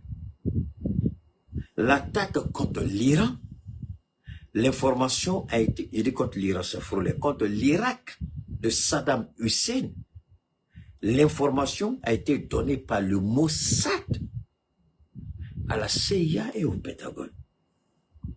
L'attaque contre Muammar Kadhafi a été donnée par le Mossad. Les Américains se posent une et une seule question. Question que chacun de vous, chacun de nous, on devrait se poser la même question que les Américains. Parce que les Américains aussi sont otages d'une situation, la même situation qui nous maintient en otage, nous. Parce que ce qui est en train de se préparer, l'objectif, c'est de dire que si l'Iran n'avait pas fait ça, le monde ne serait pas ceci. Si l'Iran n'avait pas fait ça, l'Afrique ne connaîtrait pas. Alors, je viens encore implorer nos trois présidents. Les options sont disponibles. Le Burkina et le Mali peuvent participer, peuvent acheter les actions au sein de la compagnie nigérienne d'exploitation, de transformation du pétrole en hydrocarbures, pour que le Burkina n'ait plus acheté par le Ghana, peu importe quel pays, ni le Mali acheté de l'extérieur. Moi, c'est pas les petits commerçants, je n'insulte personne, mais c'est comme ça que je vois les choses, parce qu'ils sont petits par rapport à l'État. Quelqu'un m'a posé la question, est-ce que l'État a les moyens? J'ai dit, tu crois que ceux qui sont là, ils ont plus de moyens que l'État? Non. C'est parce que l'État n'a pas encore pris la décision. L'État a plus de moyens que tout se réunit. Moi, je demande au président Goïta de réfléchir sérieusement, parce que la question va se poser. Et je souhaite que tous ceux qui m'écoutent aujourd'hui seront témoins que c'est les solutions que je propose. Et les solutions sont infaillibles. Le Mali et le Burkina peuvent être actionnaires dans la société d'exploitation d'hydrocarbures au Niger, pour augmenter la capacité d'extraction du pétrole et augmenter la production de l'hydrocarbure pour que nos pays soient servis directement à partir du Niger. Parce que tant qu'on ne comprendra pas que c'est à partir de chez nous qu'on peut faire certaines choses et aller acheter ailleurs, on viendra nous dire, ah, comme il y a la guerre en Iran, voilà pourquoi c'est comme ça. C'est pourquoi moi je sors et je parle. Je sais de quoi je parle et je connais les implications de ce que je dis. Nous présentons les choses de façon simple pour que les autorités saisissent les idées. Moi, je n'ai pas besoin de développer de façon technique ici. Je mets l'idée. Il appartient au premier ministre malien et burkinabé de réfléchir là-dessus. Il appartient au service de renseignement qui m'écoute, je sais. Tous les services de renseignement de l'AES m'écoutent. Je ne m'en vante pas, c'est une réalité. Il n'y a pas un service de renseignement dans l'AES qui ne m'écoute pas. Il n'y a pas un service de renseignement, excepté le soulard de Ténébou. Il n'y a pas un service de renseignement en Afrique de l'Ouest qui ne m'écoute pas. Ça n'existe pas. Ils viennent avec des petits noms que vous ne comprendrez pas, mais ils sont là. Ils sont là. Et souvent, je parle pour qu'il remonte l'information. Parce qu'il n'y a pas quelqu'un assez important sur les réseaux. Et puis, je ne suis pas le seul. Hein. Ils vont écouter plein de gens. Ils vont écouter plein de gens. Je ne suis pas le seul. Ils écoutent beaucoup. Parce que c'est leur travail aussi d'écouter ce qu'on dit. Le Mali et le Burkina peuvent participer dans cette entreprise, dans cette société d'exploitation du Niger. La rendre plus performante, plus puissante. Et faire de cette entreprise la première, même devant celle de dans le côté. On est capable de le faire. C'est la volonté politique qu'il faut. Et je demande à nos autorités d'avoir cette volonté politique. Pour le plus que nos hydrocarbures viennent de l'extérieur, que l'Iran coupe le détroit, c'est le problème de l'Iran. C'est le problème de ceux qui ont provoqué l'Iran. Mais nous, on n'aura pas de problème de carburant parce que chez nous, c'est extrait, c'est transformé et c'est vendu ici. On peut le faire. Le président peut le faire. Ils savent très bien que ce que je dis est faisable. Mais d'ici là, à moyen terme, c'est de demander au Niger de réquisitionner et de ne plus vendre à l'étranger pour éviter l'inflation. Le président doit parler à Tiani et demander à la compagnie de ne plus vendre en dehors de l'AES. Vendre uniquement au Burkina et au Mali. Parce que la situation l'exige. Le temps que nos pays prennent des participations, d'actions au sein de la compagnie nigérienne pour que le carburant, en plus, on peut même avoir des comment on appelle ça, comment vous appelez les trucs là même là? Construire les gros tuyaux là où passe le gaz, le carburant. Le Niger, le Maroc l'a fait. Le Maroc a un gazoduc. Nigeria-Maroc. Il y a un gazoduc Nigeria-Algérie. Mais nous aussi, on peut avoir, pour nous, c'est pas gazoduc, pétroduc, appelez ça comme vous voulez, je m'en fous. Mais on peut avoir aussi des trucs. Mais si les terroristes nous attaquent, on n'a qu'à creuser. On met, et puis aux alentours, on met des mines. Si tu es garçon, faut partir, il y a beaucoup de les terroristes là, ça t'envoie en enfer. On met, et puis le pétrole coule seulement. Puisqu'on est actionnaire à le Niger, on ouvre le robinet, pétrole, et les transporteurs d'hydrocarbures, ils vont chercher votre travail. Est-ce qu'on a dit qu'ils ne peuvent pas trouver votre travail? Ils ont eu l'argent, non? Ils vont s'investir à faire autre chose. Ils ne sont pas obligés. Nous, on ne peut pas souffrir parce qu'il y a quelqu'un qui attend, non? On ne peut pas faire ça. Moi, je donne, au lieu de merci beaucoup, mon frère. Moi, je donne les idées. Peut-être qu'ils vont écouter, peut-être qu'ils ne vont pas écouter. Mais ce qui se passe là-bas, ça va arriver. Parce que eux, je me rappelle, ils disaient qu'ils voulaient augmenter. Le président dit, avec subvention que je vous accorde, vous allez augmenter quoi? On vous accorde subvention, et puis vous dites, on va augmenter. Vous allez augmenter pas. Depuis combien d'années on vous accorde subvention? Alors, une dernière fois, je demande à nos autorités de voir avec le Niger comment on peut travailler. Le temps que, parce que chaque pays a du pétrole, le Mali a du pétrole, le Burkina a du pétrole, puisque c'est pas demain matin, on va commencer à exploiter le pétrole du Mali. Pourquoi ne pas être partenaire le Niger en attendant? On peut le faire. C'est possible. Alors, et ce qu'il faut aussi retenir, ils vont mentir, ils vont beaucoup mentir. D'abord, je voudrais demander à nos parents. Je vais demander à nos parents. Vraiment, je vais supplier nos parents, surtout nos sœurs. Vous qui avez des parents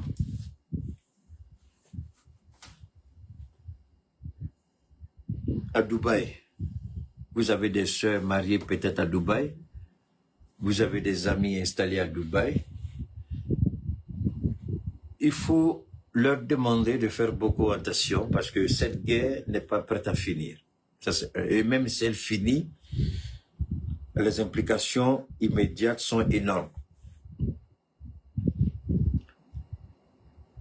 Dubaï, je disais tout à l'heure à une de mes belles sœurs, elle dit, Keita, il y a ma petite sœur qui est à Dubaï, son mari, ils font des va-et-vient entre Dubaï et puis l'Inde, ils sont dans le diamant avec diamant. Oh, j'ai dit, bon, je sais pas trop quelle est la situation, mais il y a toujours un moyen. Quand c'est compliqué, il faut trouver un autre moyen. Dubaï n'est pas le seul pays au monde. La Turquie est là, la Chine est là, d'autres pays sont disponibles. Si Dubaï devient un risque, Pourquoi aller risquer sa vie? Voilà. Alors,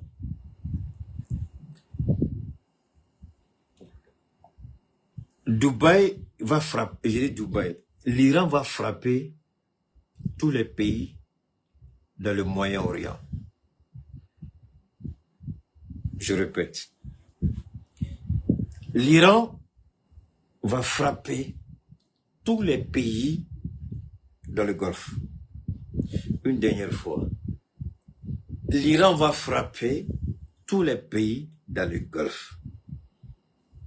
Les frappes n'auront rien à voir à ce que vous avez déjà vu. Les frappes qui arrivent sont des frappes qui seront d'une ampleur inégalée. Je répète encore parce que je veux sauver des vies. Voilà pourquoi je parle. L'Iran dit, si l'Amérique touche à son énergie, parce que l'idiot de président, le violeur de président, il a violé, moi les documents commencent à sortir, il a violé une petite fille, je crois de 14 ans ou 15 ans, Trump. C'est un violeur de femmes, et pas même femme, un violeur de petites filles. Moi, je sais même pas comment un malade comme ça l'a pu arriver sur la tête d'elle. Mais attention, on a fait une prière, je remercie Dieu d'avoir répondu à ma prière. La prière, j'ai dit, je le répète, j'ai dit, je souhaite que Trump soit pour le monde ce que Macron a été pour nous en Afrique. Un moyen de libération. Et quand vous regardez les pays du Golfe décider de retirer près de 4 000 milliards de dollars de l'économie américaine, ok, ça c'est une goutte d'eau, c'est ce que tu crois. L'Amérique vit sur crédit.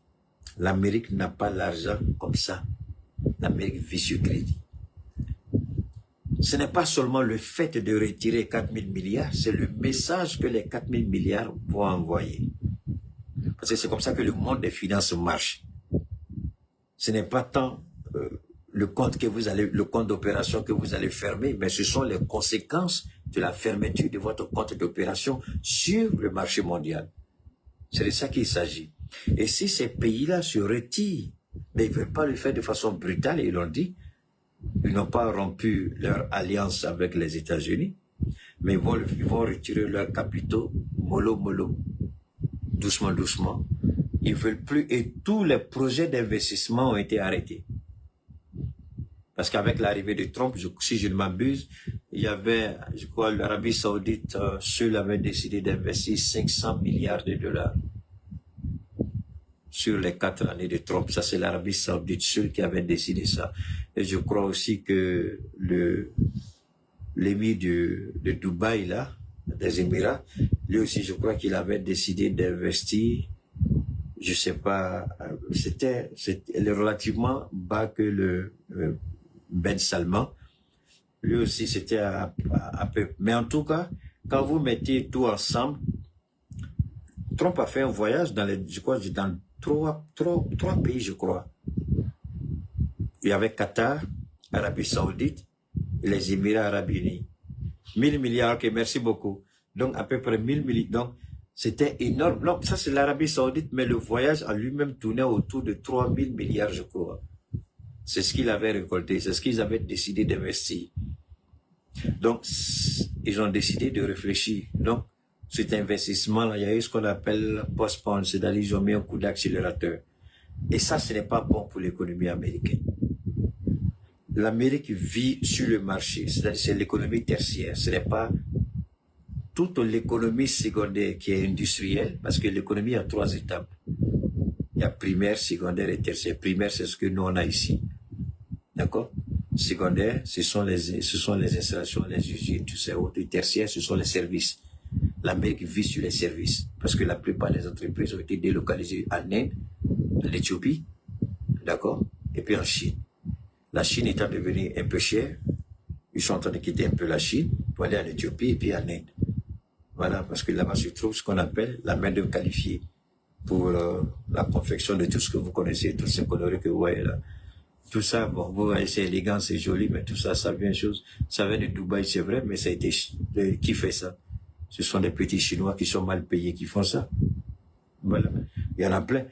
Donc, quand vous regardez tout ça, faisons beaucoup attention. Parce que cette guerre-là, il y a une lecture rationnelle qu'il faut faire. Il y a une lecture honnête qu'il faut faire. Ce qui se passe à ce moment-là,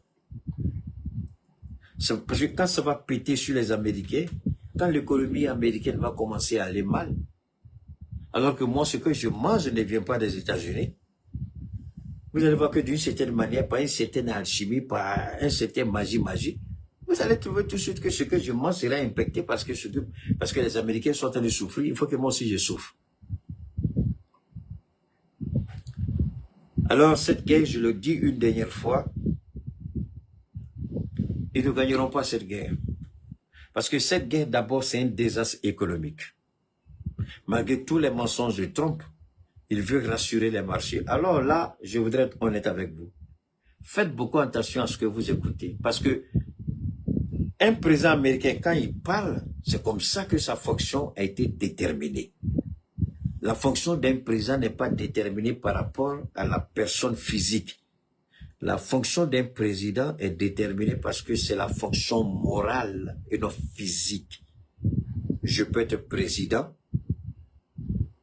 Après moi, quelqu'un d'autre va venir. Donc, la présidence n'est pas déterminée par rapport à moi, comme on le voit de façon stupide en Côte d'Ivoire, où tout est taillé à la dimension d'un voleur, un assassin, un criminel. Mais la fonction doit être morale. Quelqu'un vient, il fait son travail, il s'en va. Donc, du fait que la fonction d'un président américain, lorsqu'il parle, il est supposé rassurer les marchés pour arrêter les spéculations. Mais c'est pas ce qui se passe aux États-Unis parce que l'idiot, c'est un menteur, c'est un corrompu, c'est un voleur. Et puis, il n'est plus crédible. Donc, les marchés ne réagissent plus par rapport à Trump. Mais les marchés, désormais, réagissent par rapport aux frappes des missiles iraniens. C'est là que vous vous rendez compte que ce qu'on vous dit, c'est pas... Attendez, ne me croyez pas, je vous en prie. Allez-y écouter la télévision. Ok. Bon, comme on ne comprend pas allemand, on n'a qu'à laisser ça. On ne comprend pas anglais, on n'a qu'à laisser. Mais allez-y écouter ceux qui nous ont colonisés. Allez-y écouter sur leur plateau de télé. Eux qui croyaient que l'Iran, c'était pas... Tout le monde est unanime aujourd'hui. Et le marché retient son souffle quand le guide iranien parle. Et vous ne comprenez pas que c'est une frustration pour les Américains que la voix du guide iranien est plus écoutée par les marchés que Trump. Parce qu'il est concret. Quand il dit je vais faire, il fait. Quand il dit je frappe, il frappe. Mais Trump lui fait quoi? Il gueule, et puis il n'y a rien. Ce qui fait que le guide iranien, quand il finit de parler, le marché tremble. Et Trump veut rassurer. C'est pourquoi il a parlé des 48 heures. Il donne un délai de 48 heures, et après le délai de 48 heures, si le détroit n'est pas ouvert, il frappe. Mais le marché n'a même pas bougé d'un centimètre. Mais dès que l'Iran a dit, tu touches, tu envoies un seul missile en Iran, on va envoyer tout le Moyen-Orient dans le noir. Le marché s'est affolé. Ce n'est pas Keïta. C'est parce que je m'informe pour vous donner les meilleures informations. Je suis allé écouter. Donc, ça, c'est des choses qui sont visibles. Et disent, tu envoies un seul missile, même pas deux, un seul missile. On envoie tout le Moyen-Orient à l'âge de la pierre. On met le chaos total et il n'y a plus d'électricité. Mais attendez, le Qatar dit, le missile iranien qui a frappé, il leur faut au minimum 5 ans pour réparer le complexe gazier. Les prix du gaz vont monter. Qui gagne? Vladimir Poutine. Qui gagne? Vladimir Poutine. Il se frotte les mains, il vend son gaz, il ramasse l'argent. Qui perd? C'est l'Europe. D'accord? Ils disent, tu envoies un missile, on met tout le Moyen-Orient dans le noir. Plus de pétrole, plus de gaz. Qui perd? C'est les États-Unis, c'est le monde. Qui gagne? C'est le champion Poutine. C'est lui qui va vendre son pétrole. Maintenant, tous ceux qui ne veulent plus acheter le pétrole de Poutine seront obligés d'acheter le pétrole de Poutine. Si tu ne veux pas affamer ton peuple, tu ne veux pas tuer ta population, tu es obligé d'acheter le gaz et le pétrole russe. Donc le marché ne répond plus parce que Trump parle. Le marché retient son souffle. Quand le guide parle, tout de suite le marché dit attention, ce qui vient n'est pas joli. Alors le marché travaille, quand je dis le marché, je parle des stocks, ce qu'il y a de disponible. Donc c'est une sorte de spéculation, la bourse en fait c'est trop compliqué, mais je fais simple pour que vous compreniez. Parce que quand le guide iranien parle, tous les traders, ils commencent à trembler parce que s'ils frappent, eux travaillent sur les prévisions, sur les anticipations. S'ils frappent, il n'y a plus moyen d'avoir, ils connaissent le stock, on dit ah le stock est là. Parce que plus il y a le stock, ça veut dire que plus il y en a en quantité, vous vendez moins cher. Plus il n'y en a pas, vous vendez plus cher. Donc la gueule de Trump ne joue plus sur le marché. Mais c'est la menace que représente l'Iran qui affole les marchés. Quand l'Iran envoie un seul missile, le temps que le missile ne descende, tout de suite les marchés s'affolent. Parce qu'ils se disent que le stock qu'ils ont n'est pas suffisant. Donc il faut la spéculation, ils augmentent tout de suite les prix. Parce qu'ils savent que si l'Arabie Saoudite est frappée, pour avoir, ça prend du temps. Donc le petit qu'ils ont là, ils vendent ça plus cher. Pour faire quoi? Pour faire du profit. Voilà un peu comment le marché fonctionne. Quand il y a moins, ils vendent plus cher pour le profit. Quand il y a plus, ils vendent moins cher, ils gagnent profit. Mais quand on dit que celui qui doit donner là, on frappe sur lui. Et tu sais que si on frappe là-bas, toi tu vas pas avoir. Donc tu fais quoi? Tu augmentes ton prix tout de suite, le marché s'affole. Voilà comment ça fonctionne. Et comme Trump a appris à mentir, à manipuler, souvent il parle le marché et c'est ça qui fait mal à Trump. Au début, quand il parlait, les marchés s'affolaient. Mais aujourd'hui, Trump parle, tout le monde s'en fout. Mais quand on dit Iran, il y a un message tout de suite, tu vas regarder le marché en folie. Et ça, Trump aime être, c'est avec ça que je vais conclure, Trump aime être à la page. Il aime être vu. Il veut être l'homme le plus écouté, le plus puissant du monde. Il ne veut pas que quelqu'un ou une situation lui fasse de l'ombrage. Il n'accepte pas. Il refuse. Et c'est ça qui le conduit à commettre des erreurs et des erreurs. L'Iran a compris la stratégie. Donc l'Iran parle moins et frappe. Donc finalement, ce n'est plus l'Amérique. Voilà pourquoi je dis, l'Amérique n'a plus, il y a longtemps l'Amérique a perdu cette guerre. L'Amérique ne contrôle plus le stock des marchés, mais c'est l'Iran. L'Iran ouvre tout de suite le détroit d'Ormuz, vous allez voir tout de suite les prix vont chuter à $20 le baril. L'Iran ouvre tout de suite, c'est fini. Donc qui détient la clé? C'est Trump ou c'est le guide? À vous de savoir. Merci infiniment à toutes et à tous. On garde le contact. À très bientôt. Salam alaikum rahmatullah. Les messages là, je n'ai pas parlé des produits parce que je dois répondre à tous les messages. Voilà. Par la grâce de Dieu, je ferai le maximum. À partir de, Inch'Allah, lundi, on va relancer. D'accord? Les produits, donc les messages qui sont là déjà, je vais les répondre avant d'aller. C'est pourquoi je n'ai pas parlé des produits. Sinon, je n'ai pas oublié. Merci infiniment à toutes et à tous.